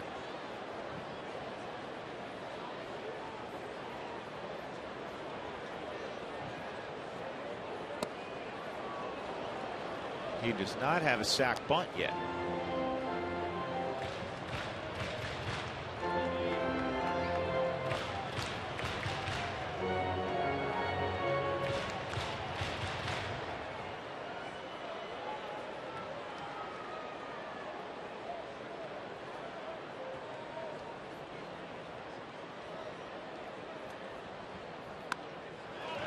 Good bunt by White. Sandoval has one play. And that's to Keppinger. 5-4 in the sac bunt. Well done by Alex White. Runners at second and third. The Rockies a base hit from being within a run. Hey, Paul Payne and the Rockies, they want to salute the fans this Sunday with a Troy Tulowitzki t-shirt for the first 10,000 to walk through the ballpark. Also during the ball game, there'll be some other Rockies giveaways. So make sure you pick up the tickets for Sunday's game. The last time the Giants will be here at Coors Field.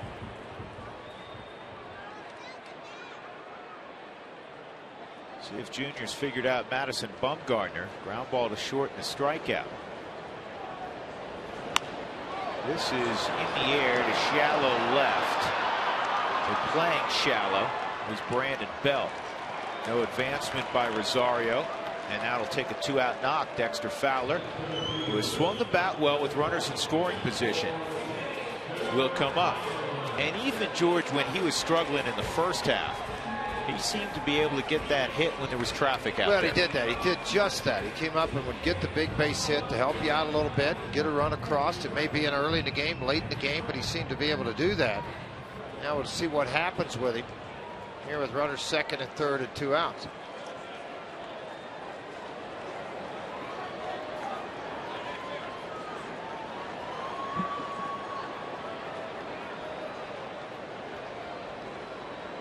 Dexter's hit it in the air twice. Once to left, once to right. Well, since August 1st, the only man in the National League who has more extra base hits is Joey Votto. Last time I checked, he's a pretty good player. Fowler, .333 average in September with 3 home runs. Dex gets himself into a hitter's count. It's 2-0. He's had 82 opportunities this year with runners in scoring position. It's important. .317 average with a home run. At home, he's hit .247. Interesting. Out on the road, .291. Here's the 2-0. And it's a bouncing ball to short. And Sandoval cut right in front of Crawford. And the Rockies get a run on the boo-boo by Pablo Sandoval. It's 3-1.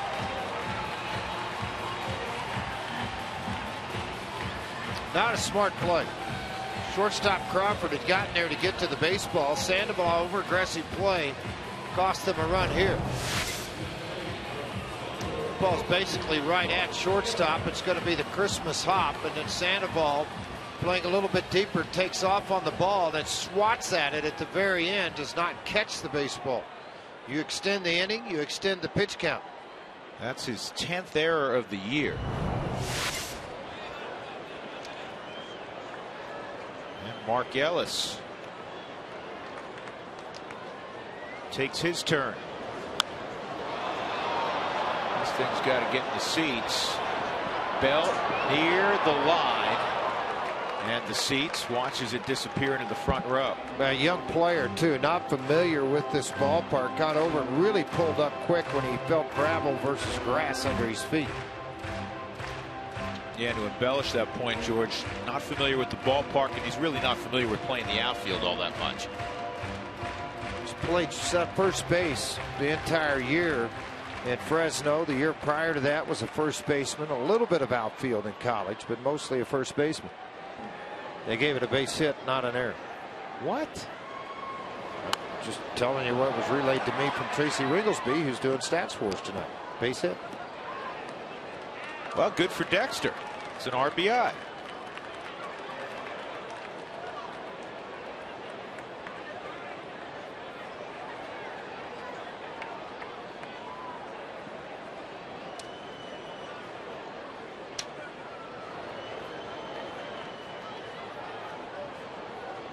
Just being objective, I don't agree.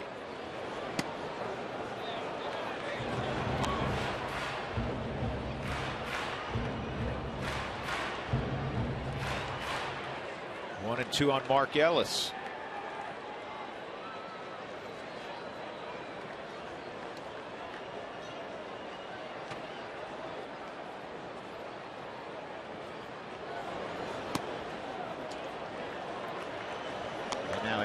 Even in the count, 2-2.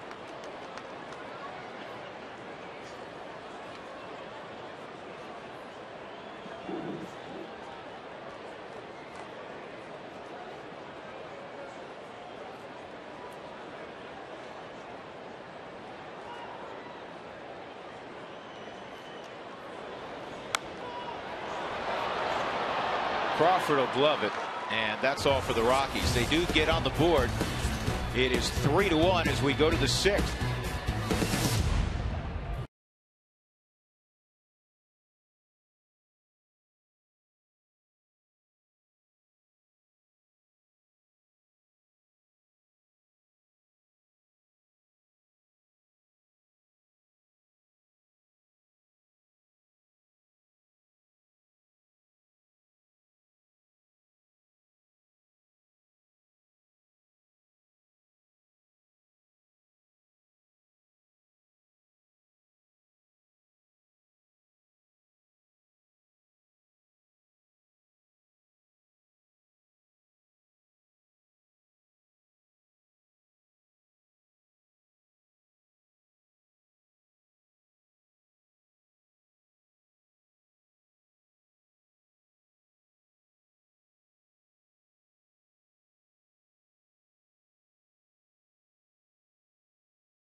Root Sports is brought to you by Jack in the Box. For a limited time, Jack's Really Big Chicken Sandwich Combo's back for only $3.99 plus tax at participating restaurants. By Verizon, America's largest and most reliable wireless network.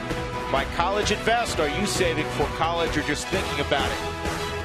And by Pizza Hut, get any pizza, any size, any toppings for just $10 when you carry out. So the Rockies close within 2 on the infield hit by Dexter Fowler. It's 3-1 as we go to the top of the 6th inning. Drew Goodman, George Frazier, Alana Rizzo.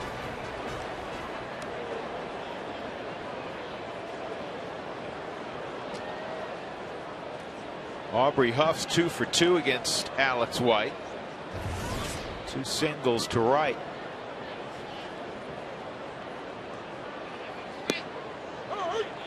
That's on the inside corner.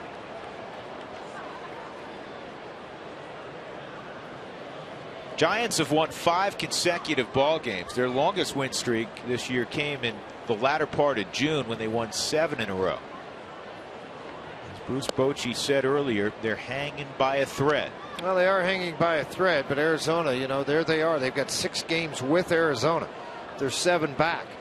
You're going to have help from other people. Can you win out? Obviously, they could with their pitching staff. Not going to be easy to do. Arizona is at Petco tonight later on. That ball game has not started yet. Toyota talk going by. Buffs. Saw CSU, saw Buffs. Who cares? Go Gophers. Obviously a Minnesota fan. Shoulder to shoulder. And Huff is retired. First time tonight they kept him off the base paths.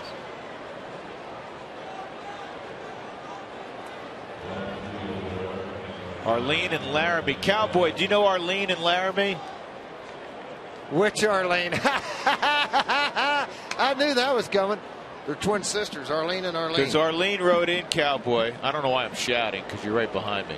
Arlene wrote in that she's rooting for the Buffs because CSU is a rival of the Cowboys. He said he wants CSU, put your headset on. He wants CSU to go 11-1 so Wyoming can enjoy the victory. That sounds like a Cowboy fan. We had like a major fat tire and go Rams. You would have loved it this morning, Drew. We had a big fat scout stretch this morning at Sam's number 3. There's about 10 of us in there. I had us decked out on all my Wyoming stuff. My shirt, my hat. Yeah.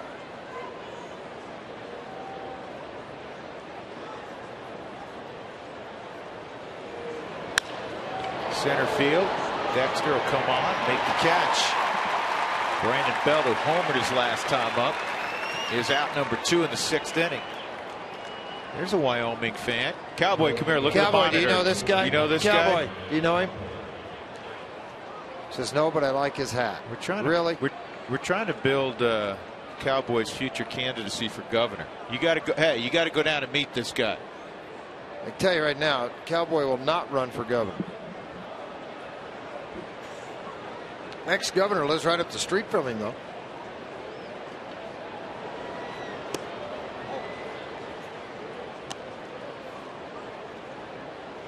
Want to know on Brandon Crawford. Crawford played his college baseball at UCLA.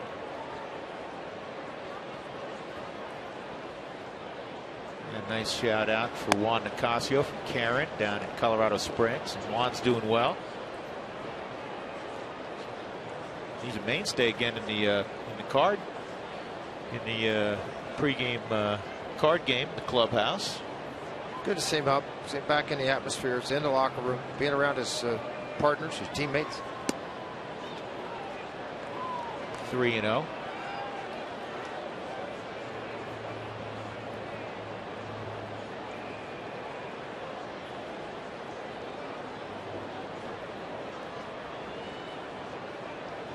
Three-1 ball game. Top of the 6th, 2 outs, nobody on. That's in there, 3-1.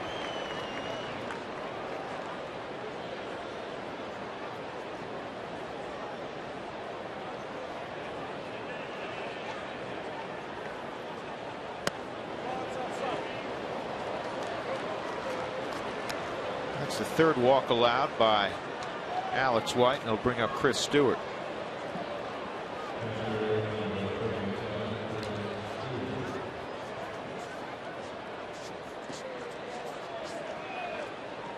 Giants led 3-0 until last inning when the Rockies scratched out a run. And the reason I mentioned that, last night they won 8-5. When they've had a 3-run lead in a ball game or more this year, they have never relinquished such a lead. They're 40-0. That is the best percentage in baseball. They're the only team, in fact, that has not blown at least one 3-run lead this year. That doesn't really surprise me, though. With their bullpen, if it's all healthy, I know it's a huge number. But if their entire bullpen's there and it's intact, it doesn't surprise me. Because normally it's only going to be 2 innings of exposure. Because their starters work 7 innings in a game. Well, if there was a team that would produce that kind of statistic, you'd think it'd be the Giants or the Phillies.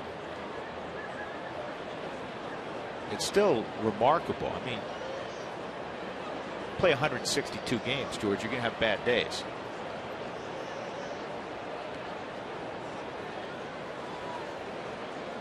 The Rockies will try to hand them their first such loss tonight. 2 balls and a strike on Stewart.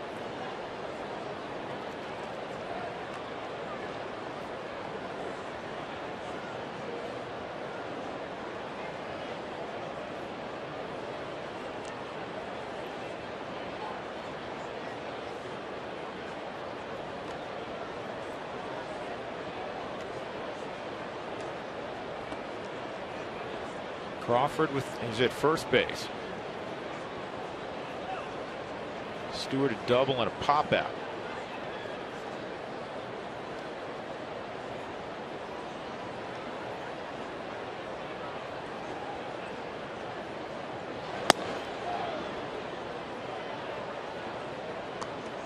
When you have a really good arm, it's like a gunslinger behind the plate, and guys fake like they're going to steal.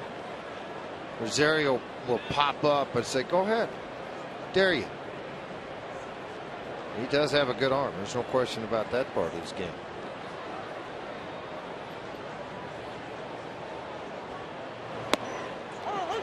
Three and two.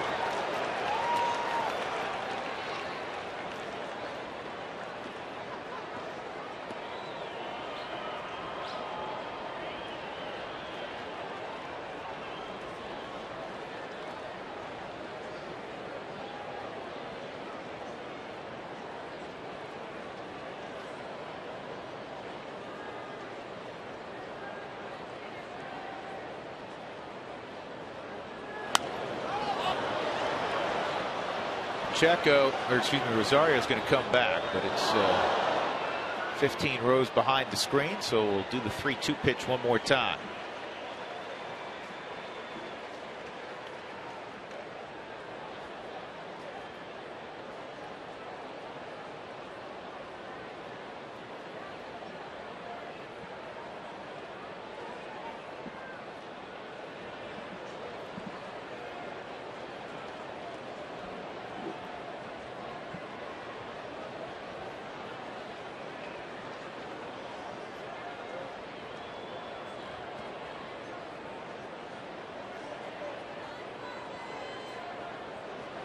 Crawford off with the pitch, and this one's also fouled back and out of play.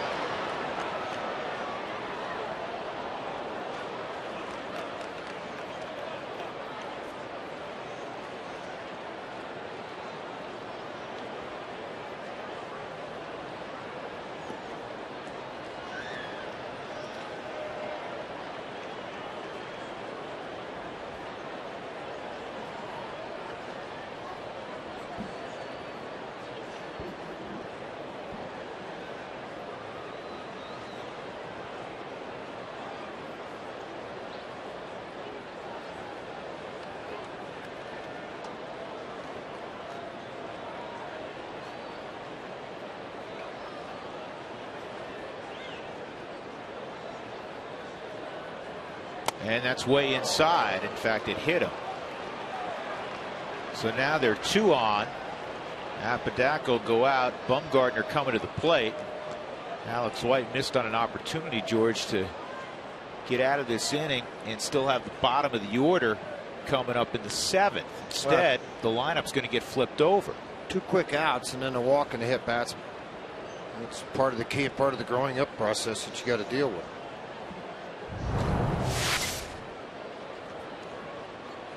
And this is why pitching coaches, managers, general managers cannot stand when a pitcher hits from the opposite side because he's exposing his arm, his pitching arm, to getting hit. And that's exactly what happened. Now, a lot of pitchers in this day and age will go up there with the elbow guard. Well, that's almost mandatory. It is mandatory in the Rocky organization, AA and AAA. If you're a left-handed pitcher and you hit right-handed, you will wear guard when you go to the plate. Now, again, that was Stewart, obviously, but if that hits Bumgarner, everybody in the Giant dugouts holding their breath.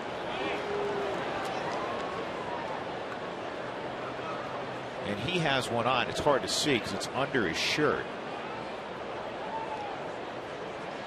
Maybe it's not under his shirt. No, it's out front, just blended in.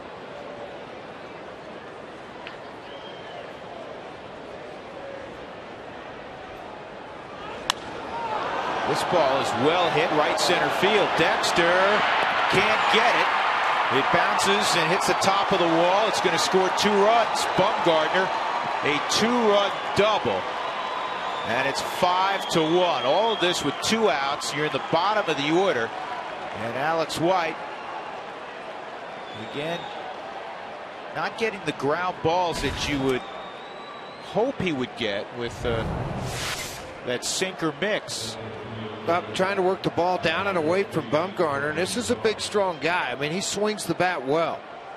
He flew out to deep right field, and one of his at-bats, and did a pretty good job with that. He grounded out to White, and then now the Rockies did catch a bad break, though. That ball bounces into the bullpen. You're only going to have 1 run score and have second and third. Instead, caught the top of the fence and bounced back. Well, in fairness, when Chris Stewart hit his double in the 2nd inning, that would have scored Aubrey Huff. Sure would have. So you're saying it evened out. Double. You know, if you want to be objective, it did even out. Cody Ross at the plate. Ross in his last at bat hit a home run to right center. That's down the line, and that's extra bases. Bumgarner will come home with the 6th Giant run. Cody Ross looks like he just pulled his hamstring.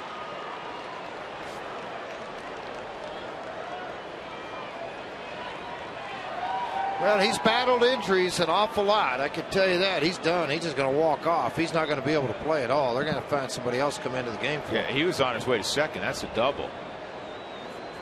And Torres will come in. Andres Torres will run for him.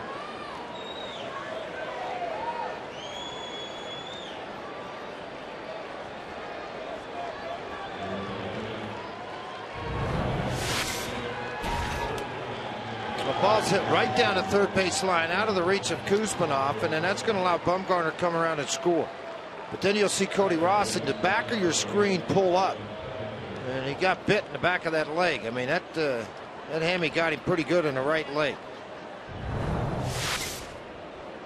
Not a good feeling. Jeff Keppinger at the plate.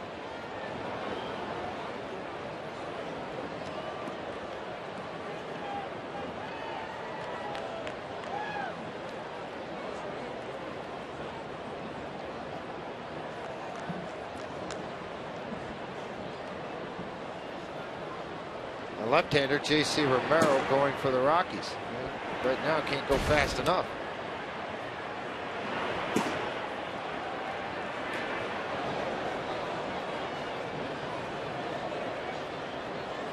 Again, all of this transpiring with 2 outs. Huff grounded out, Belt lined out.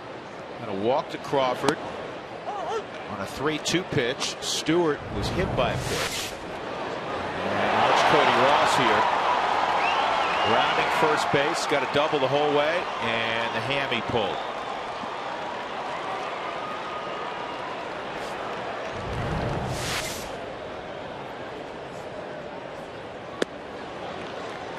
Oh, 2 on Keppinger.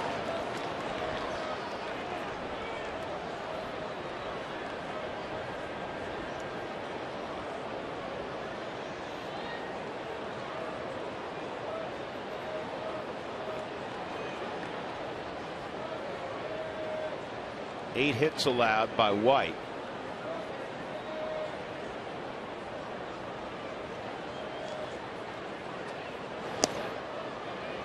Two home runs, a couple of doubles. Actually, would have been a third double.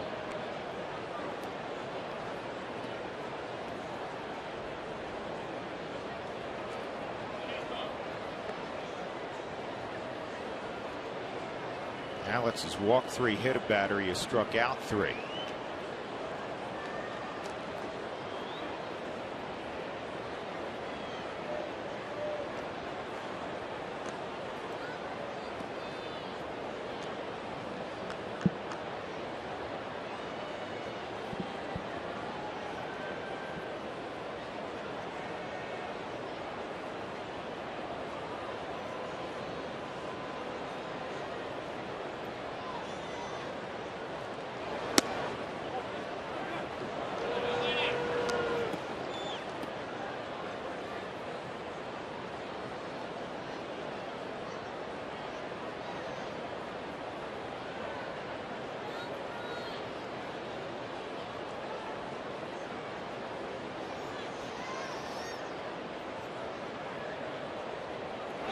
Runner going, and this is Luke to right. This one's going to drop. Torres to third, and that'll bring up Beltran, and Jim Tracy may be forced to make a move. He is. So J.C. Romero will come on. 5 straight reach here in the 6th inning, and that'll be all for Alex White.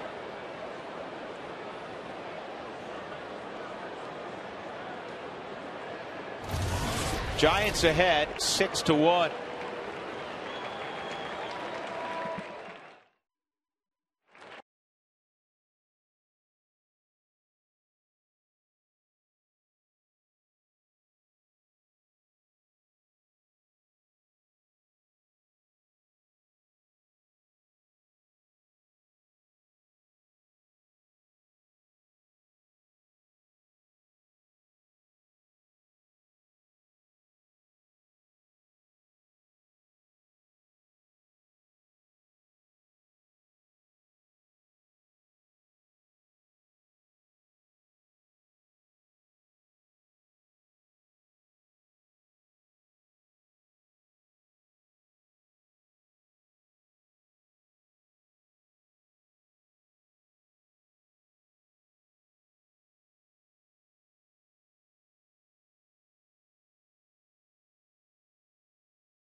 Head off to college.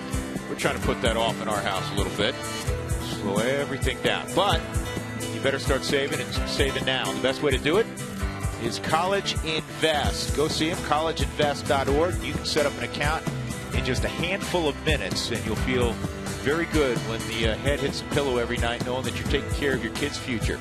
College Invest. Frasier got his youngest one, Yeah. Georgia at OU. Put her at OU. I can't believe she did it to me. She said OU. 32nd appearance now for J.C. Romero. His ERA 3.97. Earned run average 22 2/3. Like to work out of this inning as quickly as he could. It's been a long half inning for the Rockies, folks, to be honest with you. With the 2 outs in the ball game, all of a sudden they come up with a walk, a hit batsman, a base hit, a big double by the pitcher, then a ball down the line. Scored another run, a hit and run. You got first and third, and you're down 5 right now. So J.C. Romero needs to work out of this inning and save any further damage against the Rockies. Beltran a walk. 4-6-3 and that infield single. 8th man to hit now in the inning. First and third. He's out in front and fouls this out of play. Giants are trying to win their 6th in a row, and for a team that's been struggling all year on offense, they had 8 runs last night. They have 6 runs tonight. You know what's amazing about their 8 runs last night? Did you know, Frasier, they were 1 for 15 with runners in scoring position and still scored 8 runs? Yeah, that was amazing. It really was. A lot of solo shots. Obviously, 2-run shot by Sandoval early. Ground ball to third. And the Rockies get to force at second. In the inning, 3 more runs for the Giants. 6-1 they lead as we go to the bottom of inning number 6.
Back. San Francisco in the 4th inning got a 2-run home run from Brandon Belt. Aubrey Huff had singled in front of Belt. Second home run in as many nights for Belt. And into the 5th inning, here's the 3rd run for the Giants. Cody Ross going opposite field. That's the 100th home run of his career. And then the 6th inning, all with 2 outs. Things unraveled for Alex White. Madison Bumgarner, who is hitting below 100 coming in, stroked a 2-run double. You get the picture. That's brought to you by Cooney Lexus, where luxury has an address. Andres Torres stays in the ballgame for Cody Ross, who left with that pulled hamstring. Kuzminov fouls it off his foot. 0-2. And look who's in the bullpen. And Aaron, it's already been announced, will make the final home start of 2011 on Wednesday. And I think that's a fitting tribute to Aaron, who has an option year, team option next year. It's, I believe, in the neighborhood of $11 million. That's not probably going to be exercised, so this could be the final appearance at home for Aaron Cook. And I think it's a nice gesture by the organization to have Aaron started. And he's done a ton of great things in a Rockies uniform. Here's the 1-2 on Kuzminov, and Kevin with a line shot that almost went over the head of Brandon Belt. 1 out as we visit with Alana Rizzo. Alana. All right, guys, thanks very much. Time for another question. As the 2011 season winds down, people are asking what the Colorado Rockies do in the offseason. Karen Green from Colorado Springs would like to know what they do in the offseason and when they exactly begin training and getting back into playing shape. Do they wait until spring training, or are they working out all year round, guys? Well, a lot of guys try to work out year round, but I will tell you, most of the guys will take off the month of October and just kind of let their body go down and let it relax for a while, spend time with the family. With the Rockies, there's a lot of outdoorsmen here. They sit Pacheco right fields. They're going to get back. Nope. Up with a single with 1 out.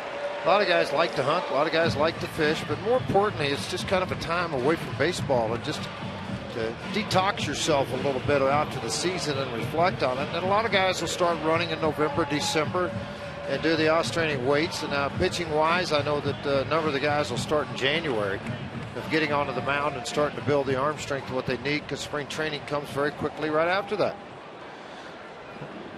I know, in talking to Troy Tulowitzki for one, Troy takes about a week off, and then he starts getting after it, and more cardiovascular stuff and a ton of lifting. I was talking to Helton about it the other day. Todd has varied his offseason workouts through the years.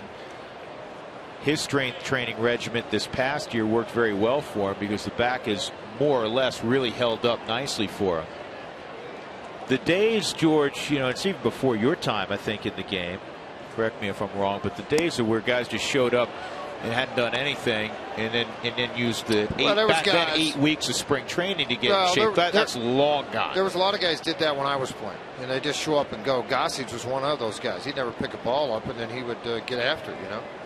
By the way, that ball Fowler hit earlier has been changed to an error on the third baseman, as it should have been.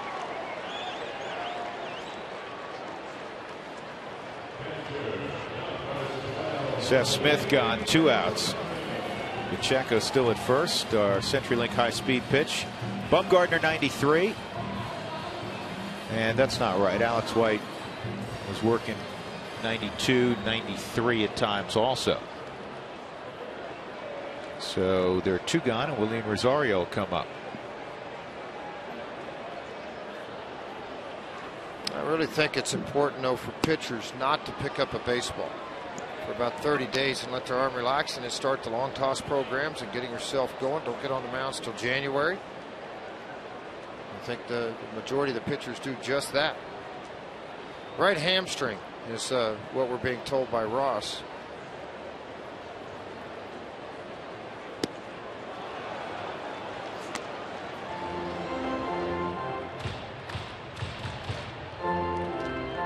Galen Clutter has taken over the hippie spot in the booth tonight, and the old hippie is off producing. Galen, you do a very good job. Yeah, Doug's got the UNLV Hawaii game tomorrow down in Las Vegas. Here's the 0-2 on Rosario. He fouls it off. We're leading a triple and a walk. See, whoever has your position, we always put them on air. Like Tracy Ringleby's doing stats behind us tonight. He's the one with the cowboy hat, if you didn't know. As Doug has pointed out to me by Tracy, it takes 2 to do Doug's job. Not sure that's totally true, but I guess okay.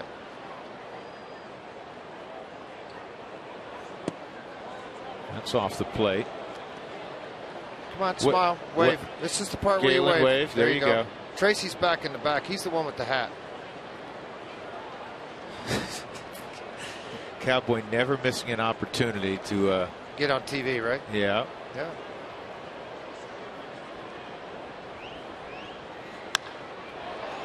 This is a fly ball to center field. Torres is out there.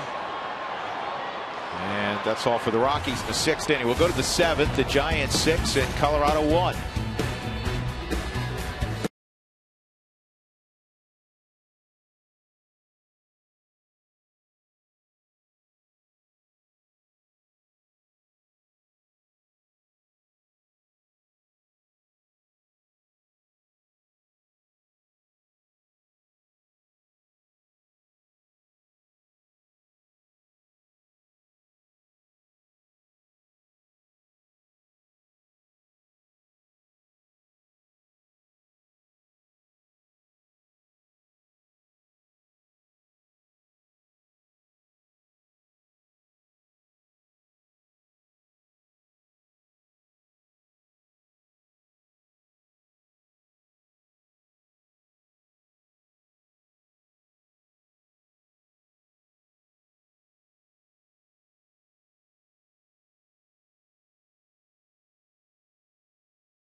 Aubrey Huff and Brandon Belt in the 7th inning. Let's take a look at our AT&T trivia question. We asked it earlier. Who was the last big league player to hit for the cycle all off the same pitcher? Because Sandoval got all 4 of his knocks last night. Single, double, triple, home run.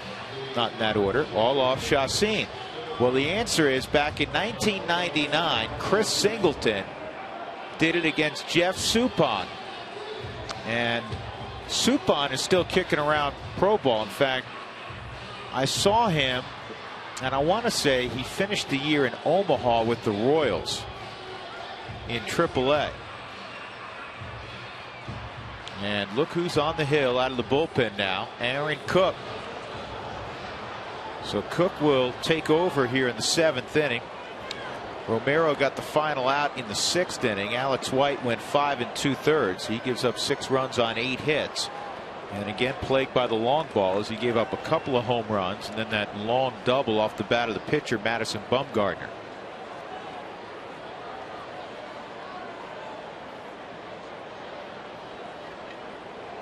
Sandoval tonight is 0 for 3.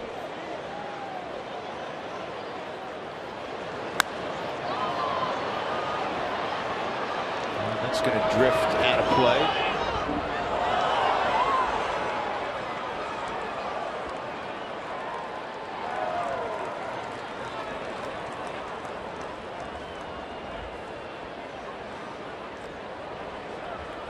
Oh, we have another guest in the booth, George. Who's in the booth, Drew? Our sideline reporter. Who's that? Alana? This is a bouncer to first, and Pacheco has it, 1 out. Alana caught a baseball tonight, George. She did? To have you guys sign it. A young fan. Where'd you catch it? Very impressionable young fan. Where did you catch it? I was over there in left field. You did? Did you dive? Yes. Knock a guy out of the way? 3. I love it. Old ladies, kids, took them all out. Thank you for signing this. You will make this young man's good. life. We're happy. We're happy. Do you know, here's a really funny story. Which one? Well, before the game, I was talking to Bochy right by their dugout. We leaned up against the dugout railing. There's Bruce. I look a lot like Bochy, don't I? Not the size of your head. Yeah. No. Okay. So you say Boch has a big head? It's rather large. So, he and Jeff Baker. Anyhow, this young fan is yelling, "Coach, Coach, can I get your signature?" And Coach or Boch? Well, he's saying Coach. No, that's so and obviously, but anyhow, we were chatting and Bochy signs a ton of autographs. Anyhow, so Bochy has to go back underneath, go into the clubhouse, right? And as I'm walking off, this kid comes down. That's down the right field lines. And Aubrey Huff is going to have himself a double. 3-hit night for Huff. This fan's calling to me and he's saying, "Mr. Bochy, will you sign my baseball?" He said that to you, really?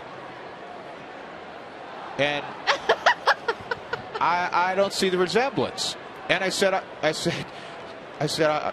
I would love to, but I'm not Mr. Bochy. Mr. Bochy works for the Giants, and he just went underneath. He said, "No, I'm watching you. You're Mr. Bochy." I said, "I'm not Mr. Bochy." Helmer and Huey get confused. People get those two confused, which I don't understand how. Well, come on, there's a little bit there. Maybe really? Not really. They look nothing they both alike. have dark hair? Right, exactly. Come on, They're both men. How about me and Bochy? Bochy's a foot That's good. taller than me. He's got a size 8.5 helmet. I'm not saying nothing. Staying out of this one, huh? Yep. 1 out. Brandon Belt up against Aaron Cook.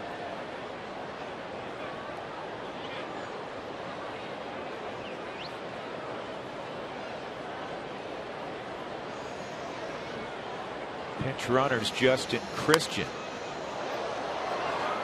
Time for the Coors Light Cold Hard Blast. Belt hit a home run to the opposite field last night. This one he hit into the bullpen, the Rockies bullpen in right center.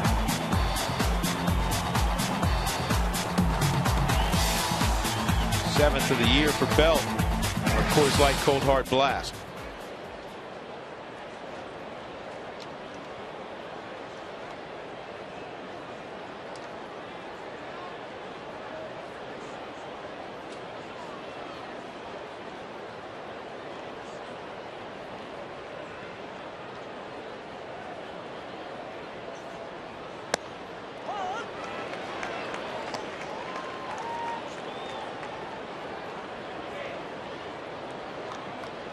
Last time Aaron Cook worked out of the bullpen was 2003.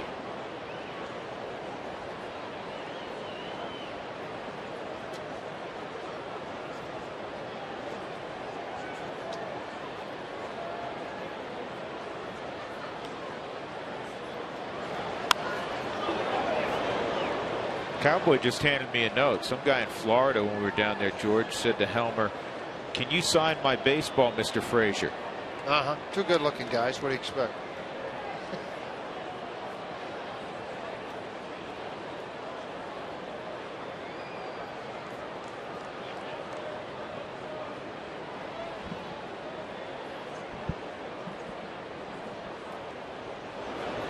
Outside, 1-2 on Belt.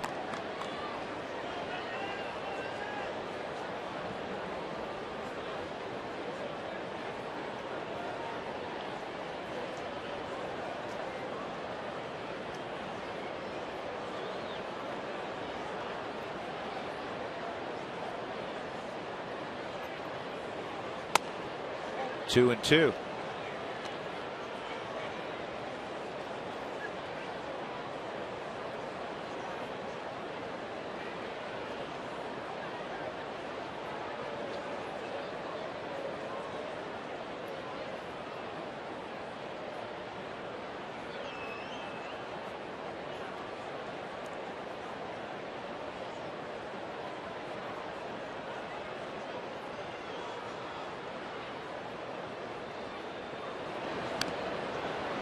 Well, next Tuesday, if you don't feel like cooking dinner, come out to the ballpark because the first 10,000 are going to get $1 hot dog. That's all brought to you by Hebrew National.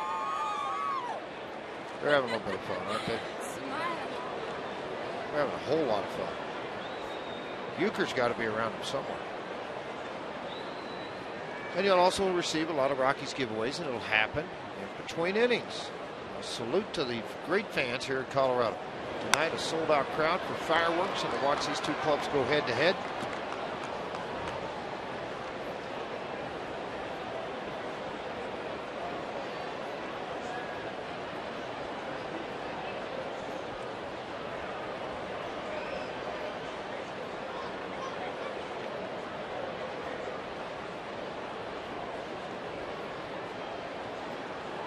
Two and two on Belt with one out.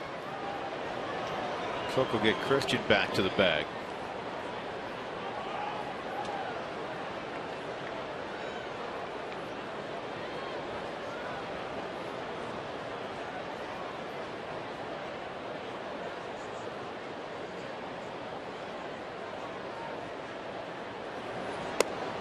And that misses. 3-2.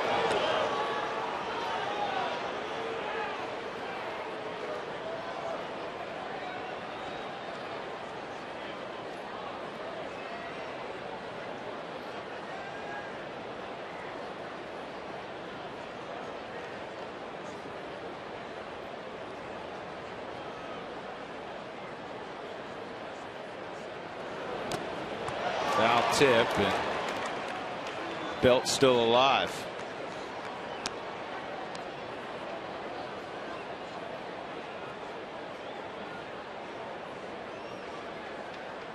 Aaron's a hunter, and he's a better shot than that, George. Yeah, you know, it's unfortunate that when people get towards the end of the season and guys are strike three. Yeah, good pitch. So frustrated with the way the year's gone now. Yeah, he does hunt a lot.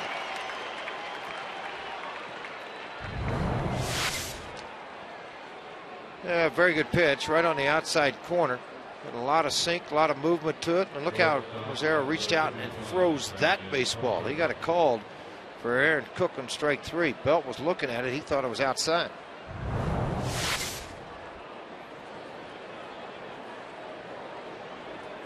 Brandon Crawford 0 for 2 and a walk. Scored a run last inning. His walk with 2 outs got that rally going. The Rockies were down just 3-1 at that point.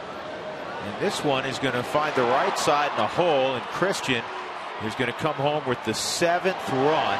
And now the throw by Smith bounces over Rosario, and that'll be an error on Smith. Moving up to second base is Crawford. Second error of the night for the Rockies. 5th on Smith.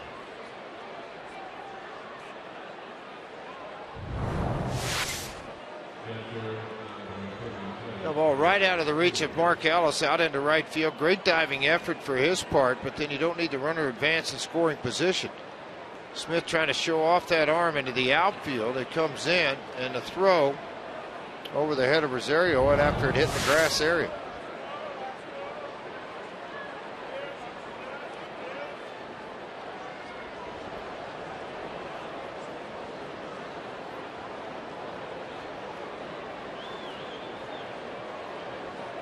George Pacheco, George, inexperienced at first base. A little late getting off the bag in position for the cut.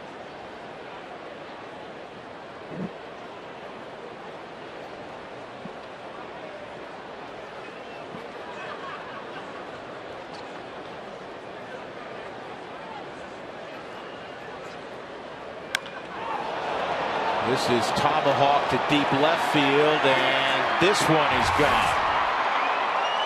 Chris Stewart, who doubled earlier, hit a 2-run home run. And it is now 9-2. Excuse me, 9-1. Well, and obviously not the way Aaron Cook wanted things to go in this game either. I mean, this is not what he wanted at all. Trying to get an inning or so of work. Hadn't worked for a while. And this ball just stayed up right into the zone. Stewart with his second home run of the year.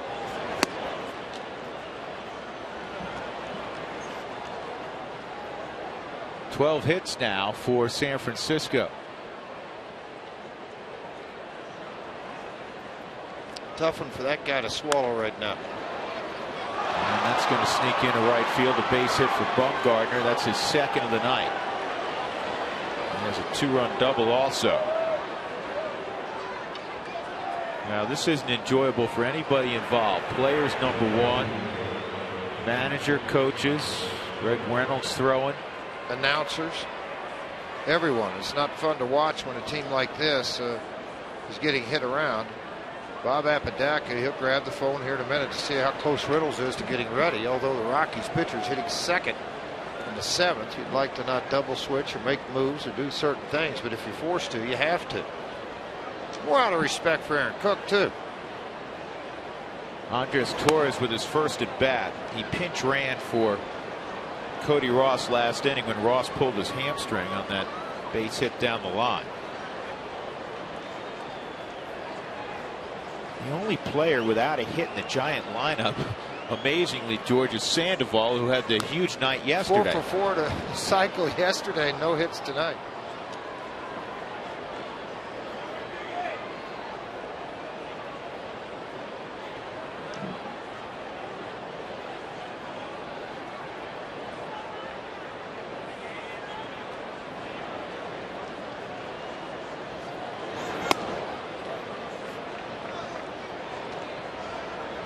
By the way, they're underway in San Diego, and the Padres have jumped out to a quick 2-0 lead on Arizona.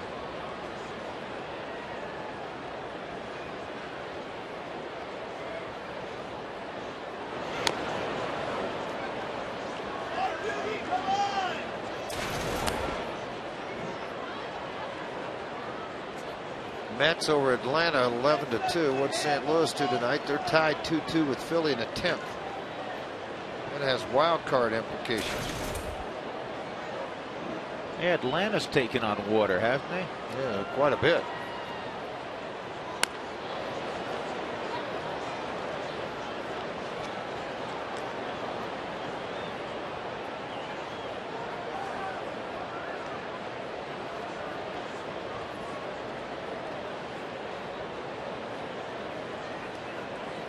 Torres hitting .223 this year and 319 at bats. Remember how valuable he was a year ago.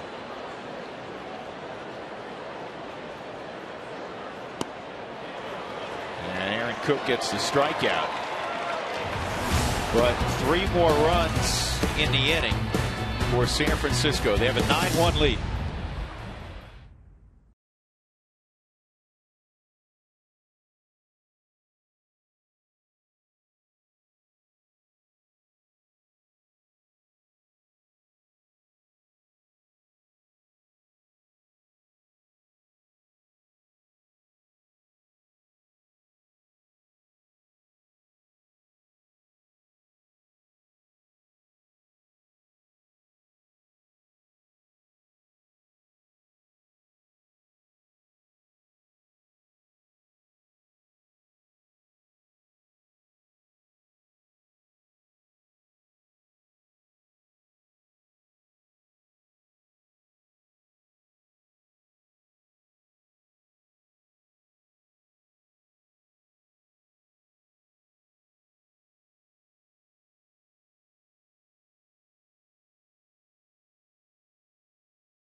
Brought to you by Ecotech Institute in Denver, where you can make the world your workplace. The Giants got a couple in the fourth on a belt 2-run home run. Cody Ross hit a solo in the fifth, and then 6 in the last 2. As the Rockies have struggled again. The Giants ahead 9-1. The Rockies have been out hit 13-5. Alex White gives up 6 runs in 5 2/3.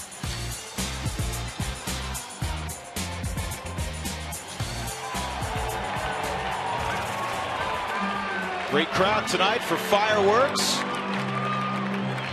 Unfortunately, the Rockies on the wrong end of this one.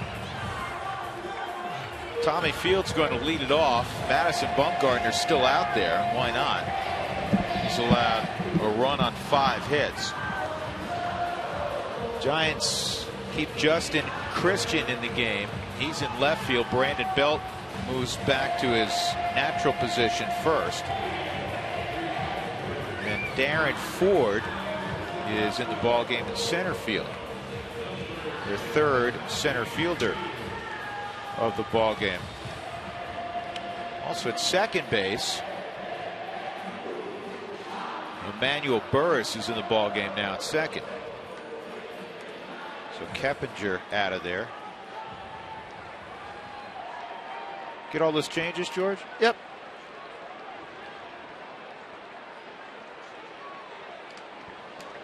Tommy Fields done nicely tonight. He's got a base hit and 2 trips. Line single to center, getting a little more comfortable each ball game. Well, now next circle for the Rockies, Hector Gomez is going to get his first at big league at bat. Good deal.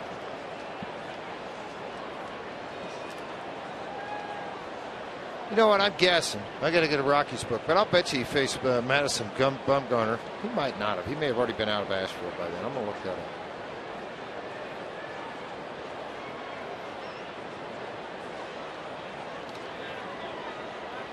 I would be surprised if Well, Hector... 09, San Jose, so he might have got him there in 09. Saw him early on in 09, 08, Augusta. I would be surprised if Hector got a start tomorrow at shortstop.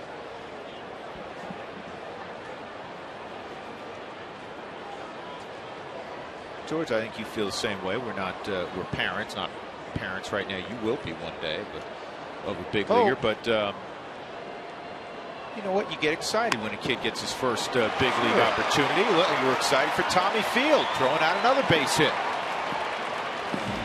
It's fun to watch.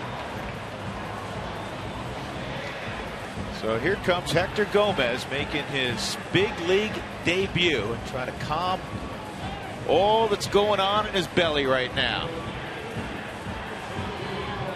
Well, there's been so many headlines written about this young man that finally now he's going to get an opportunity to show what he can do.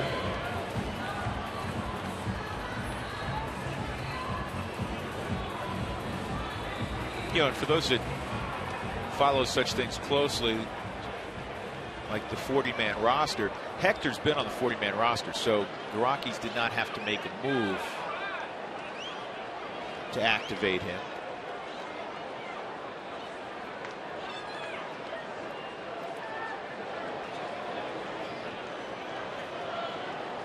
Three-year-old from San Pedro in the Dominican Republic. He fouls off the first pitch he sees in the big league, straight back. Good-looking athlete, 6'2", 6'3", about 180, 185 pounds. He's got some pop. His numbers in Tulsa this year.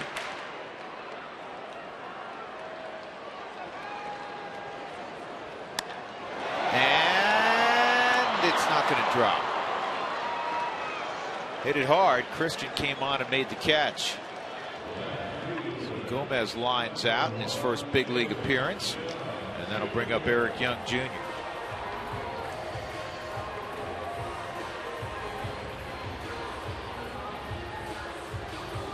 Tommy Runnels, bench coach, telling him, hey, good approach. And a good approach, also telling him he may go out and play shortstop this next half inning. Thomas Field move over to second base for Ellis too. As they start to move some things around with the Rockies in a ball game that's 9-1.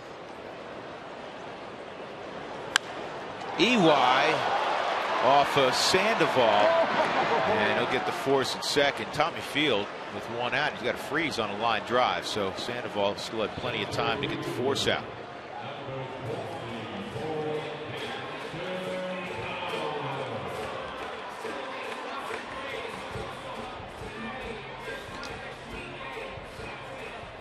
Dexter's 0 for 3. Reached on an error by Sandoval his last time up.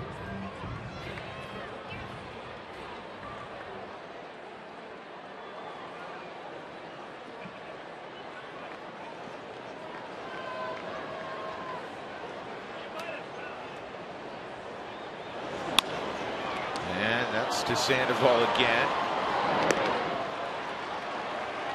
He'll throw to first. Rockies done in the 7th inning. 9-1 San Francisco.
Sunday after the game, we get a chance to talk with Ellis Burks and Dante Bichette on the 15th anniversary of them becoming the first 30-30 players in Rockies history.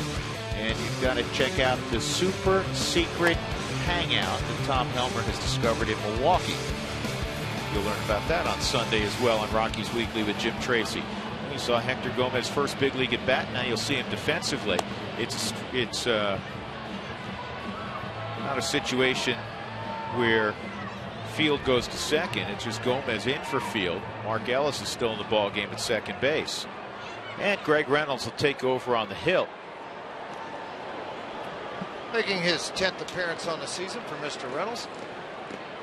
I'd like to work a couple of innings here, some scoreless innings, hitless innings.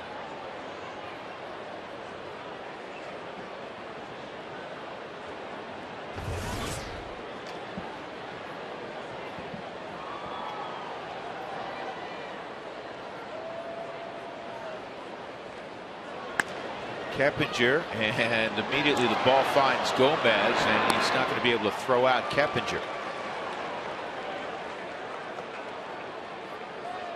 Actually, that was Emmanuel Burris. I'm sorry.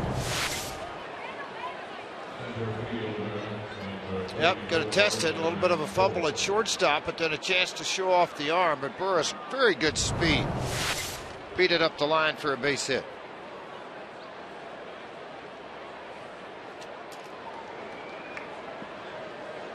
Ball hit the lip. Came up a little bit on the young shortstop Gomez. This is Darren Ford. Hitting where Beltran was. Came into center field last half inning.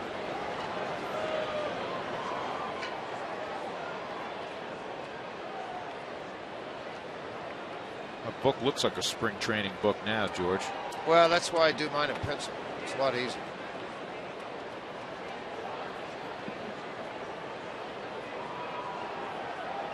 They're scoring that an error, by the way, on Gomez.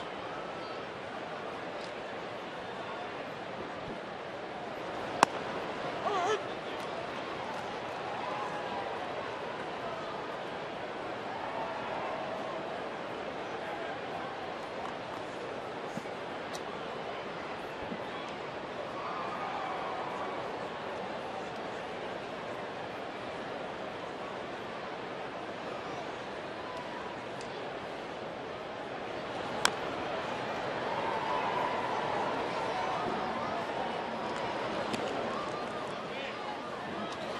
$47,302 in the house tonight.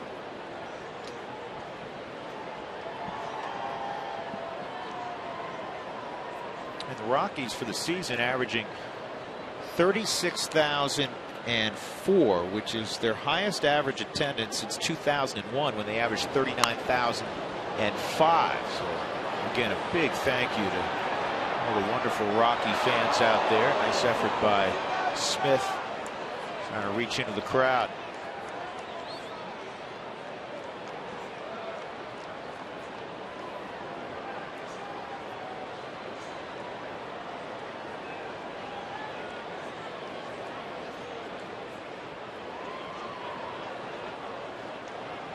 Two-strike count on Darren Ford. Sandoval on deck.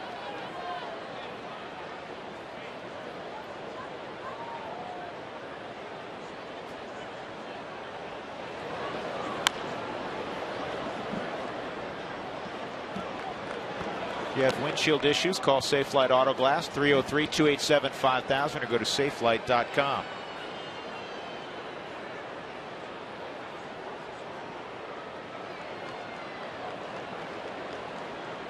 (9-1) San Francisco. They won 8-5 last night.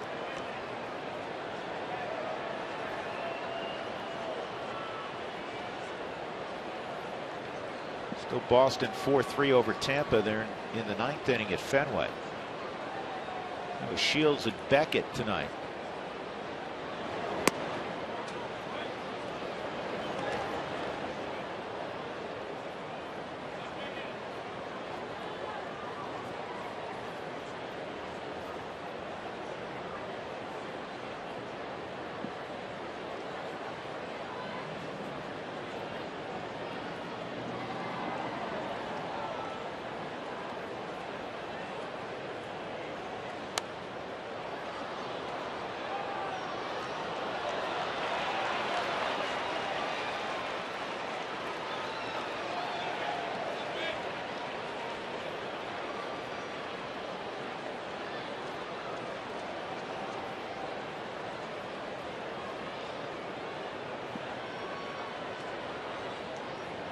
Nobody out, runner at first base in Emmanuel Burris.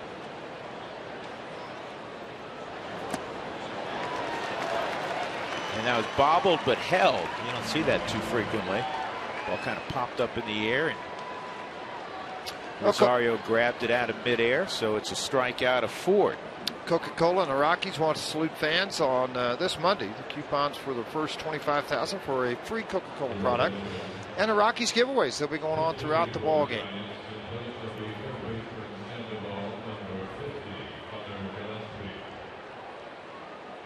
Sandoval will go out. Former, I should say, #1 draft pick, Connor Gillespie, star at Wichita State, will come on and pinch hit here in the 8th. I was talking to Bruce Bochy about Gillespie. He likes his bat a lot. He hasn't had an opportunity to get him a ton of at bats. Well, that's understandable.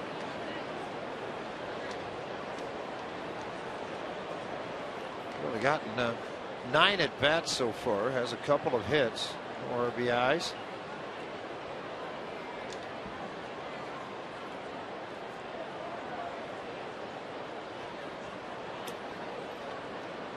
Here's the 1-0 to Gillespie.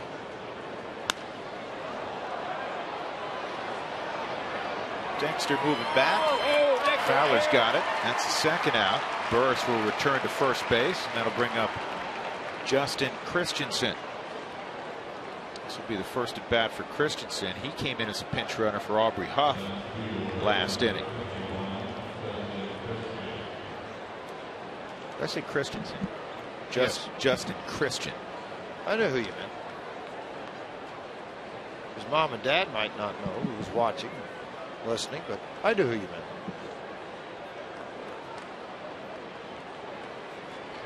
His average 2 for 17, 118. Does have an RBI.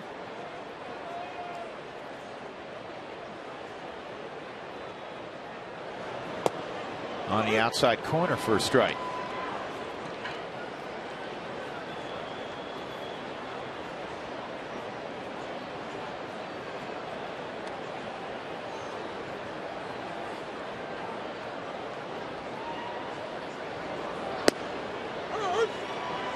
Christian's been around a while, 31-year-old. Career minor leaguer. He's played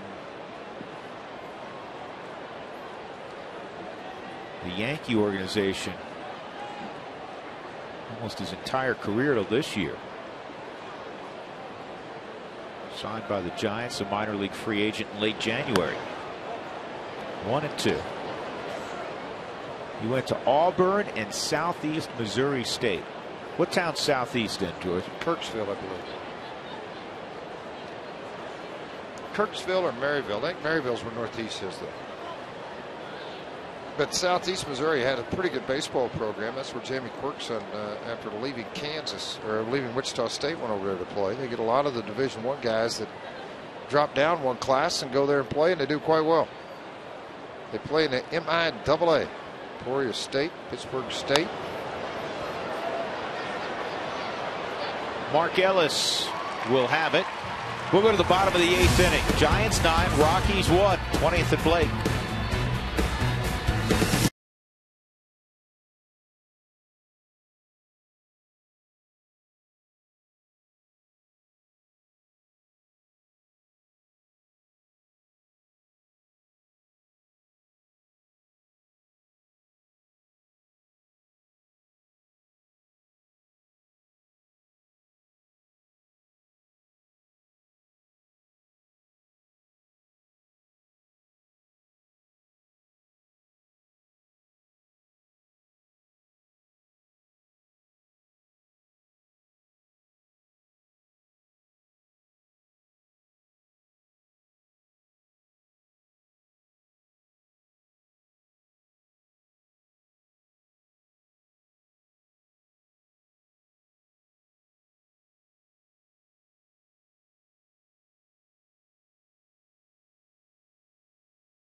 Coors Light freeze can. Here's a triple tonight, earlier in the ball game, from Malin Rosario, his first career triple. Getting around the bases pretty well. Brought to you by Frost Brewed Coors Light, the world's most refreshing beer.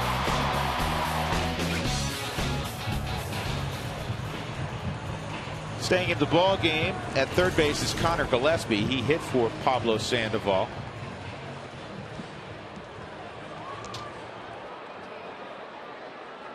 And after 7 innings of Madison Bumgarner, here's Waldis Joaquin.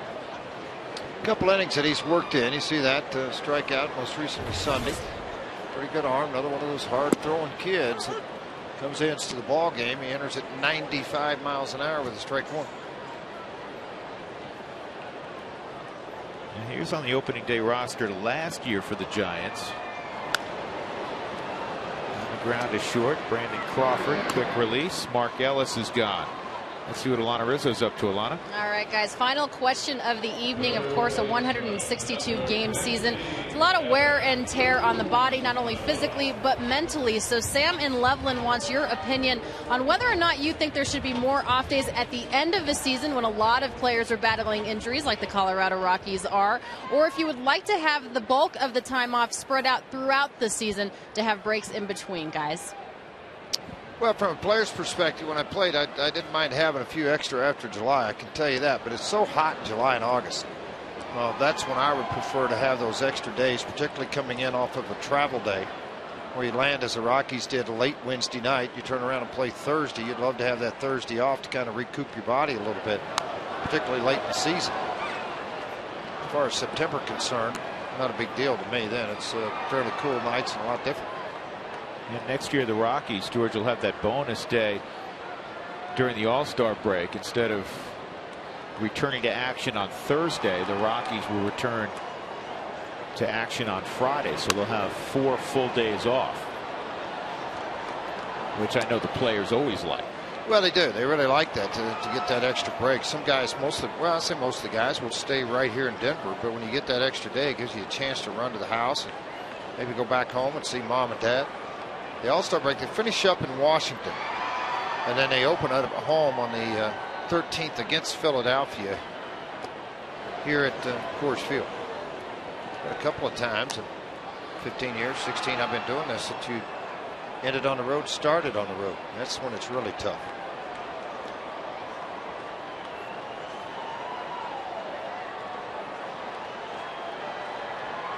Philadelphia ended up winning that ball game 4-3. Or excuse me, it was a base hit to right by Kuzminov. St. Louis ended up winning that game over Philadelphia 4-3. 1-out single for Kuzminov. His first of the night. That'll bring up Jordan Pacheco. He's the only Rocky. All right, let me correct that. He and Tommy Field are the only Rockies to have more than one hit in the game. Couple singles for Pacheco, couple singles for Field. By the way, St. Louis now 3.5 back in the wild card with that win and Atlanta's loss. Follow the Rockies with MLB.@BAT11 app featuring highlights and more. Text @BAT to 31826 or visit ColoradoRockies.com.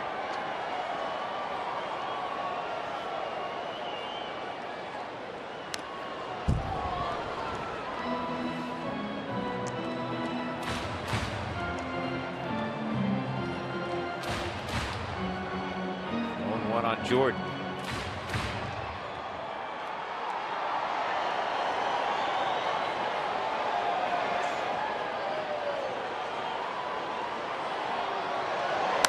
And another base hit. Man, he's been impressive. He's been a bright spot on a gloomy night here at Coors Field. 3 sharp singles for Jordan Pacheco, who brought a .300 average into the ball game. Yeah, a lot of guys say, well, wait a minute, why did he only hit 280 in AAA? Why didn't he hit 330, 340? Tears the cover off the ball here. A little better pitching. Didn't play in a lot of games there. I think 93, 97 ball games over that 144 game schedule.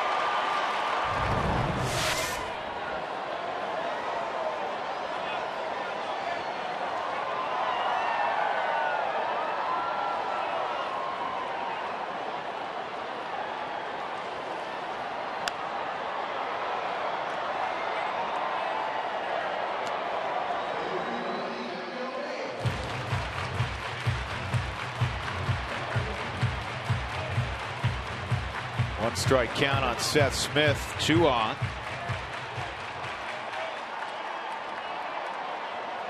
Well, do the wave, it's coming. Which direction? Right at us, right now. Stand up. Good. There you go. This is lined to right center field, and it is caught. And a little slippage.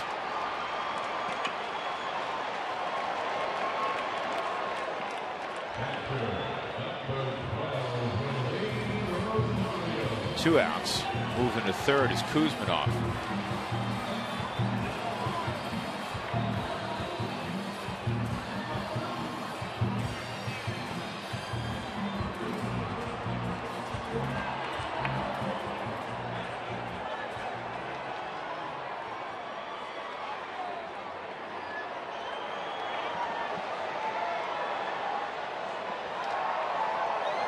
Torres grinning a moment ago. He's okay. First and third. And Rosario at the plate.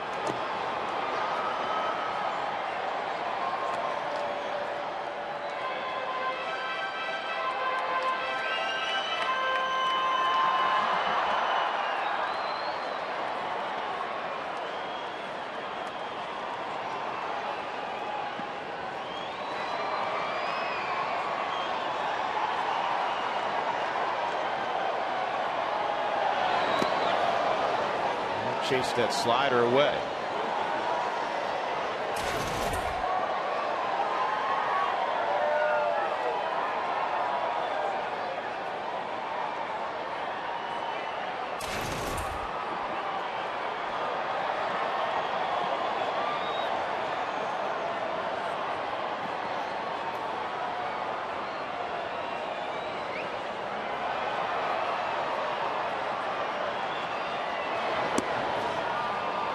Another hard slider.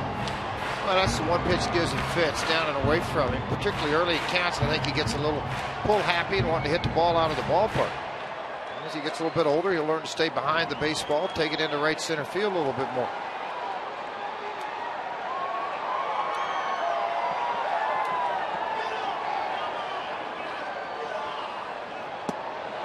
And he went back there again. And Rosario goes down swinging. Couple singles, couple men left in the 8th inning. 9-1 Giants as we go to the 9th.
This is brought to you by Southwest Airlines. Find our fares online only at southwest.com.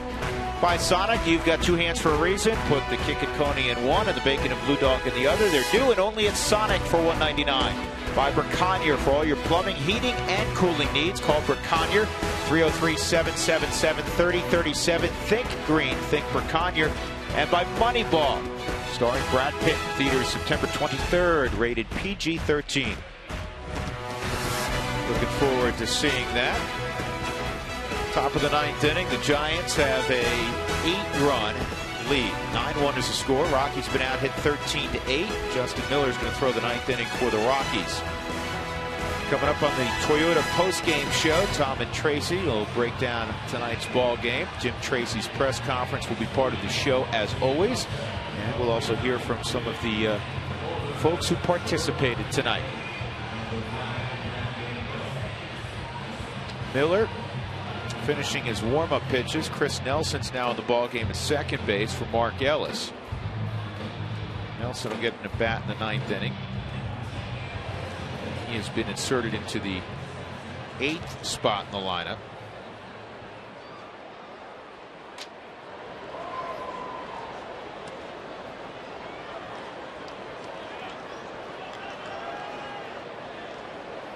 So the veteran Miller ready to go.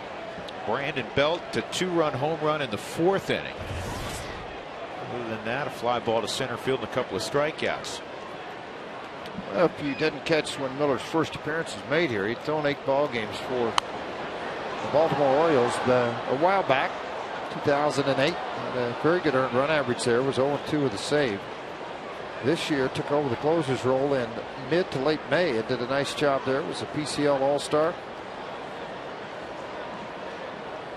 Fastball will jump 89, 95 miles an hour. Some people have had him up to 97 at times. Mostly 95 range, 93, 95. Slider to go with it, a good change.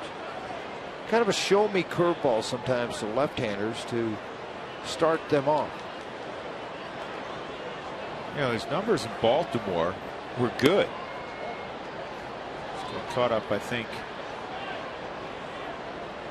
in a situation where there were other relievers ahead of him.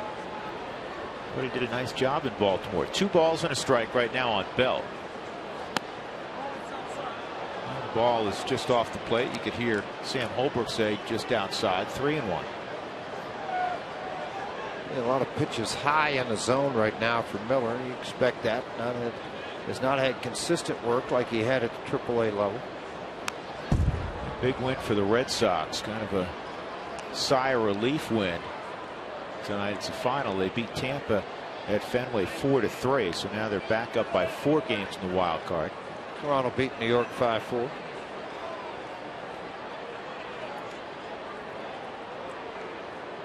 Cut that lead to 3.5 too for Boston.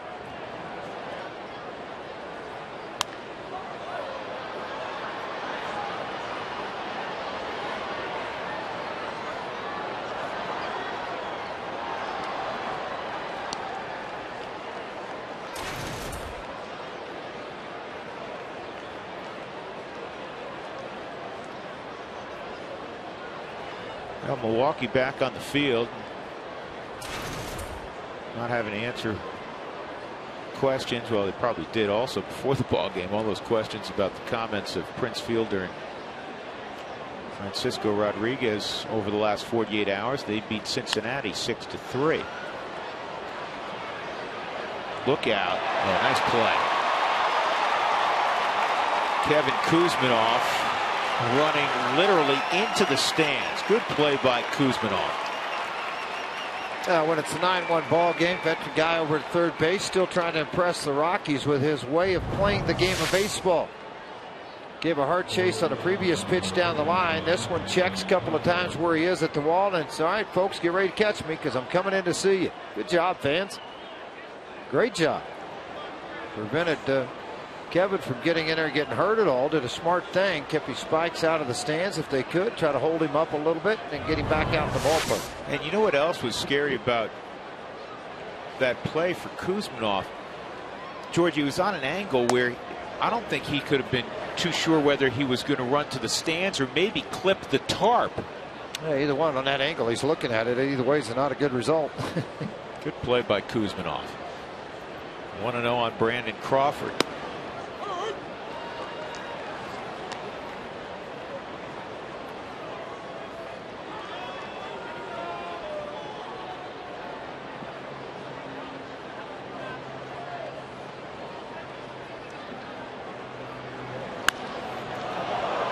Deep center field, long run, Dexter Fowler, but he will get there. 2 outs.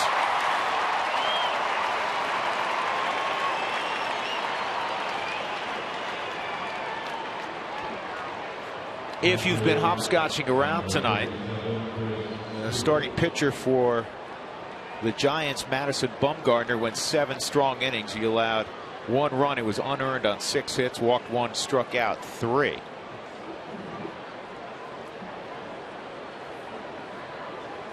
And for the Rockies, Alex White was the starter.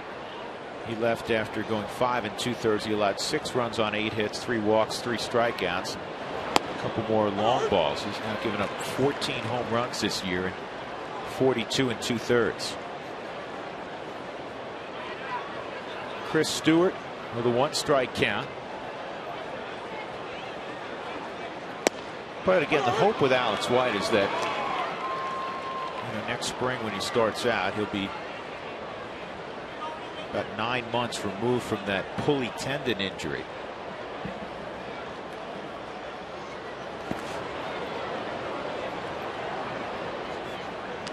The experience this year in the big leagues will help him out as he prepares for 2012.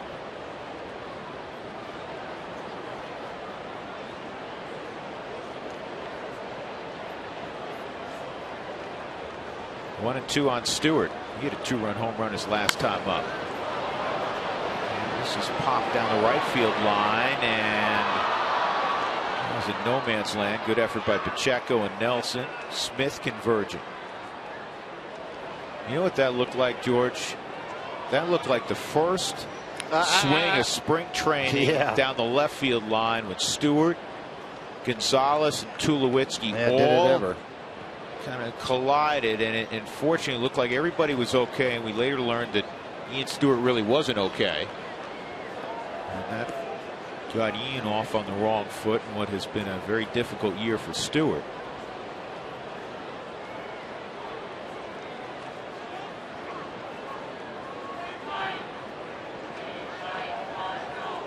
One, two.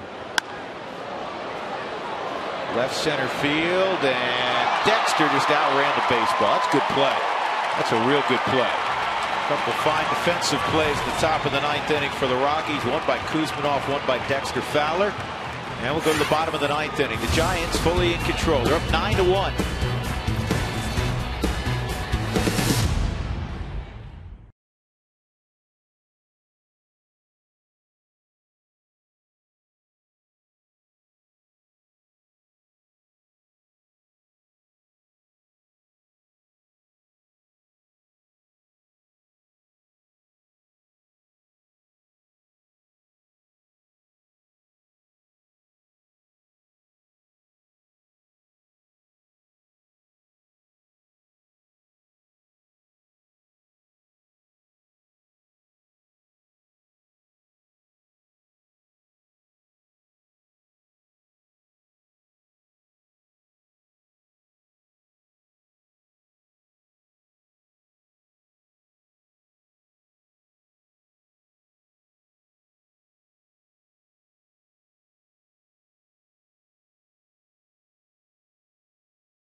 Alerts when the Rockies score 7 or more runs for the Rockies Taco Special. You know the drill. Text the keyword taco to 720-720. Chris Nelson's going to lead off for the Rockies in the bottom of the ninth inning, and as you get a concourse view of Coors Field on fireworks night, Barry Zito is going to throw the ninth inning. Fourth time in his career that he's been moved down. I should say third time into the bullpen. First was in August of 07, and second was in August of 2010. And here again he is down into the bullpen area with the 5 starters they've had. Obviously Barry Zito has not been what the Giants had hoped he would be when he signed the long-term contract here. He's battled a foot injury this entire year. He's got a couple years left on that deal. They released Aaron Rowan a few weeks ago, George. And Tejada. And Miguel Tejada. But in the case of Rowan still had another year on a big contract. So there's dead money there in the case of Rowan. And obviously Barry Zito making big bucks. And we'll see if he's the 5th starter next year or how he's utilized.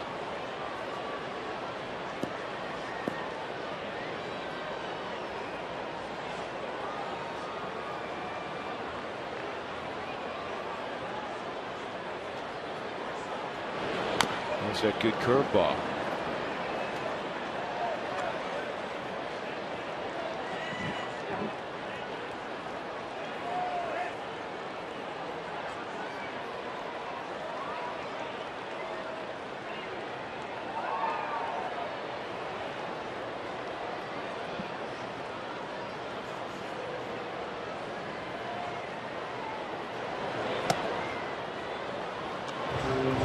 One and two.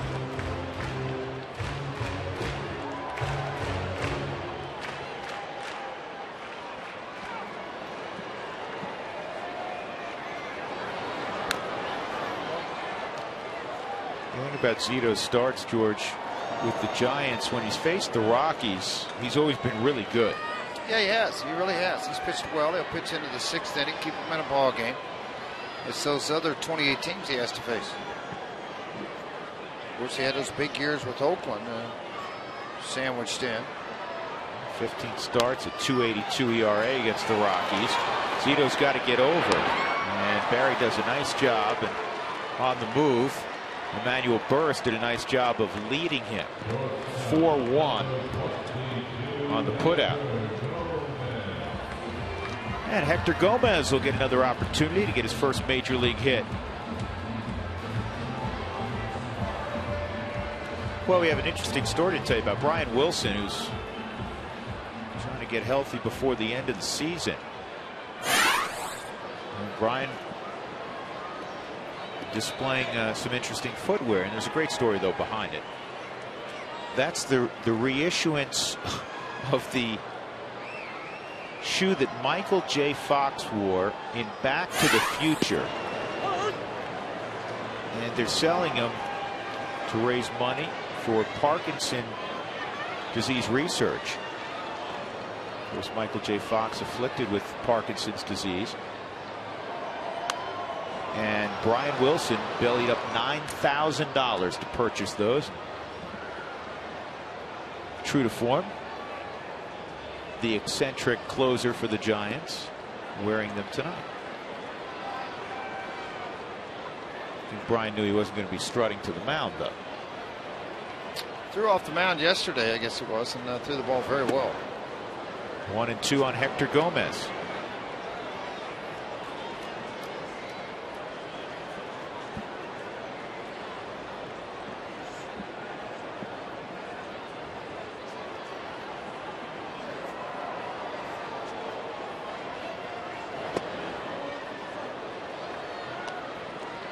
Hector, a line drive to left field. Caught by Justin Christensen coming in. Thought for a moment. Got that first hit out of the way in his first AB. Hit it well. Keep calling him Christensen. Christian. Kind of mental block.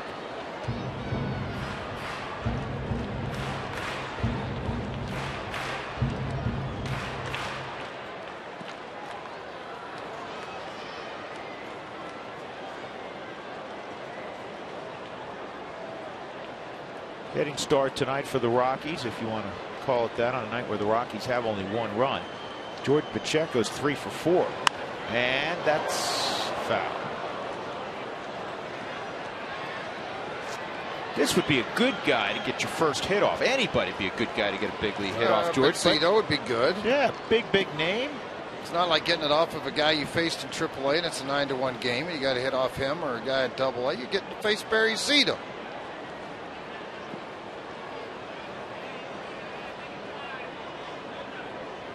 And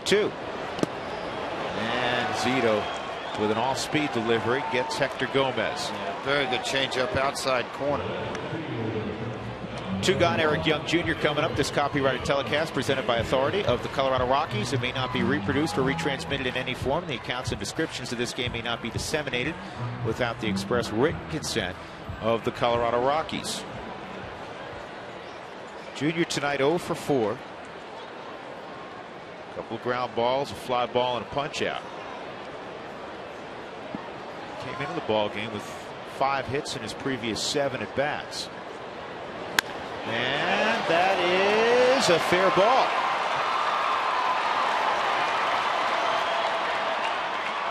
A double for Ewok.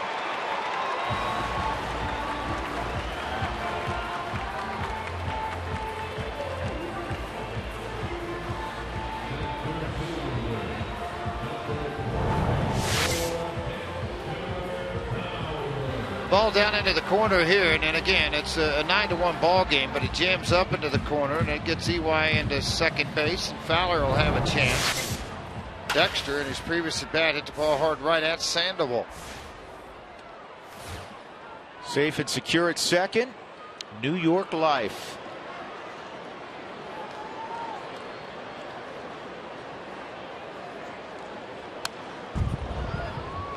Dex was on that pitch. Fowler's 0 for 4. Cubs in 12 beat Houston 4-3. Florida blanks Washington.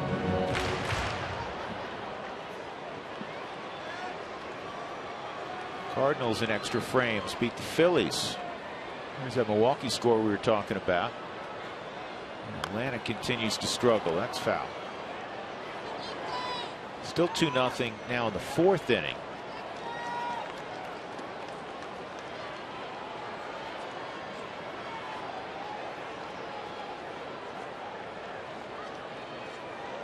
Dodgers, for all their ownership issues, have a chance to finish over 500.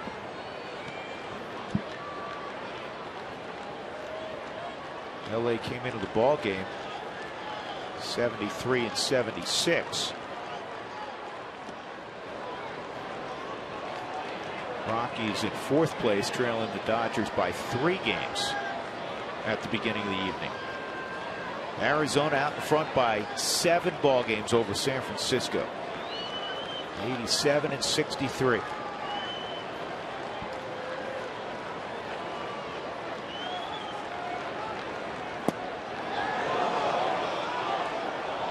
Two and 2. Yeah, Barry Zito wanted that to end the ball game. Doesn't get it. Fowler's going to get another shot at it.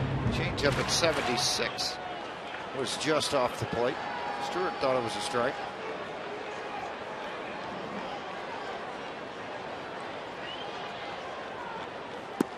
And that curveball's wide. 3 and 2.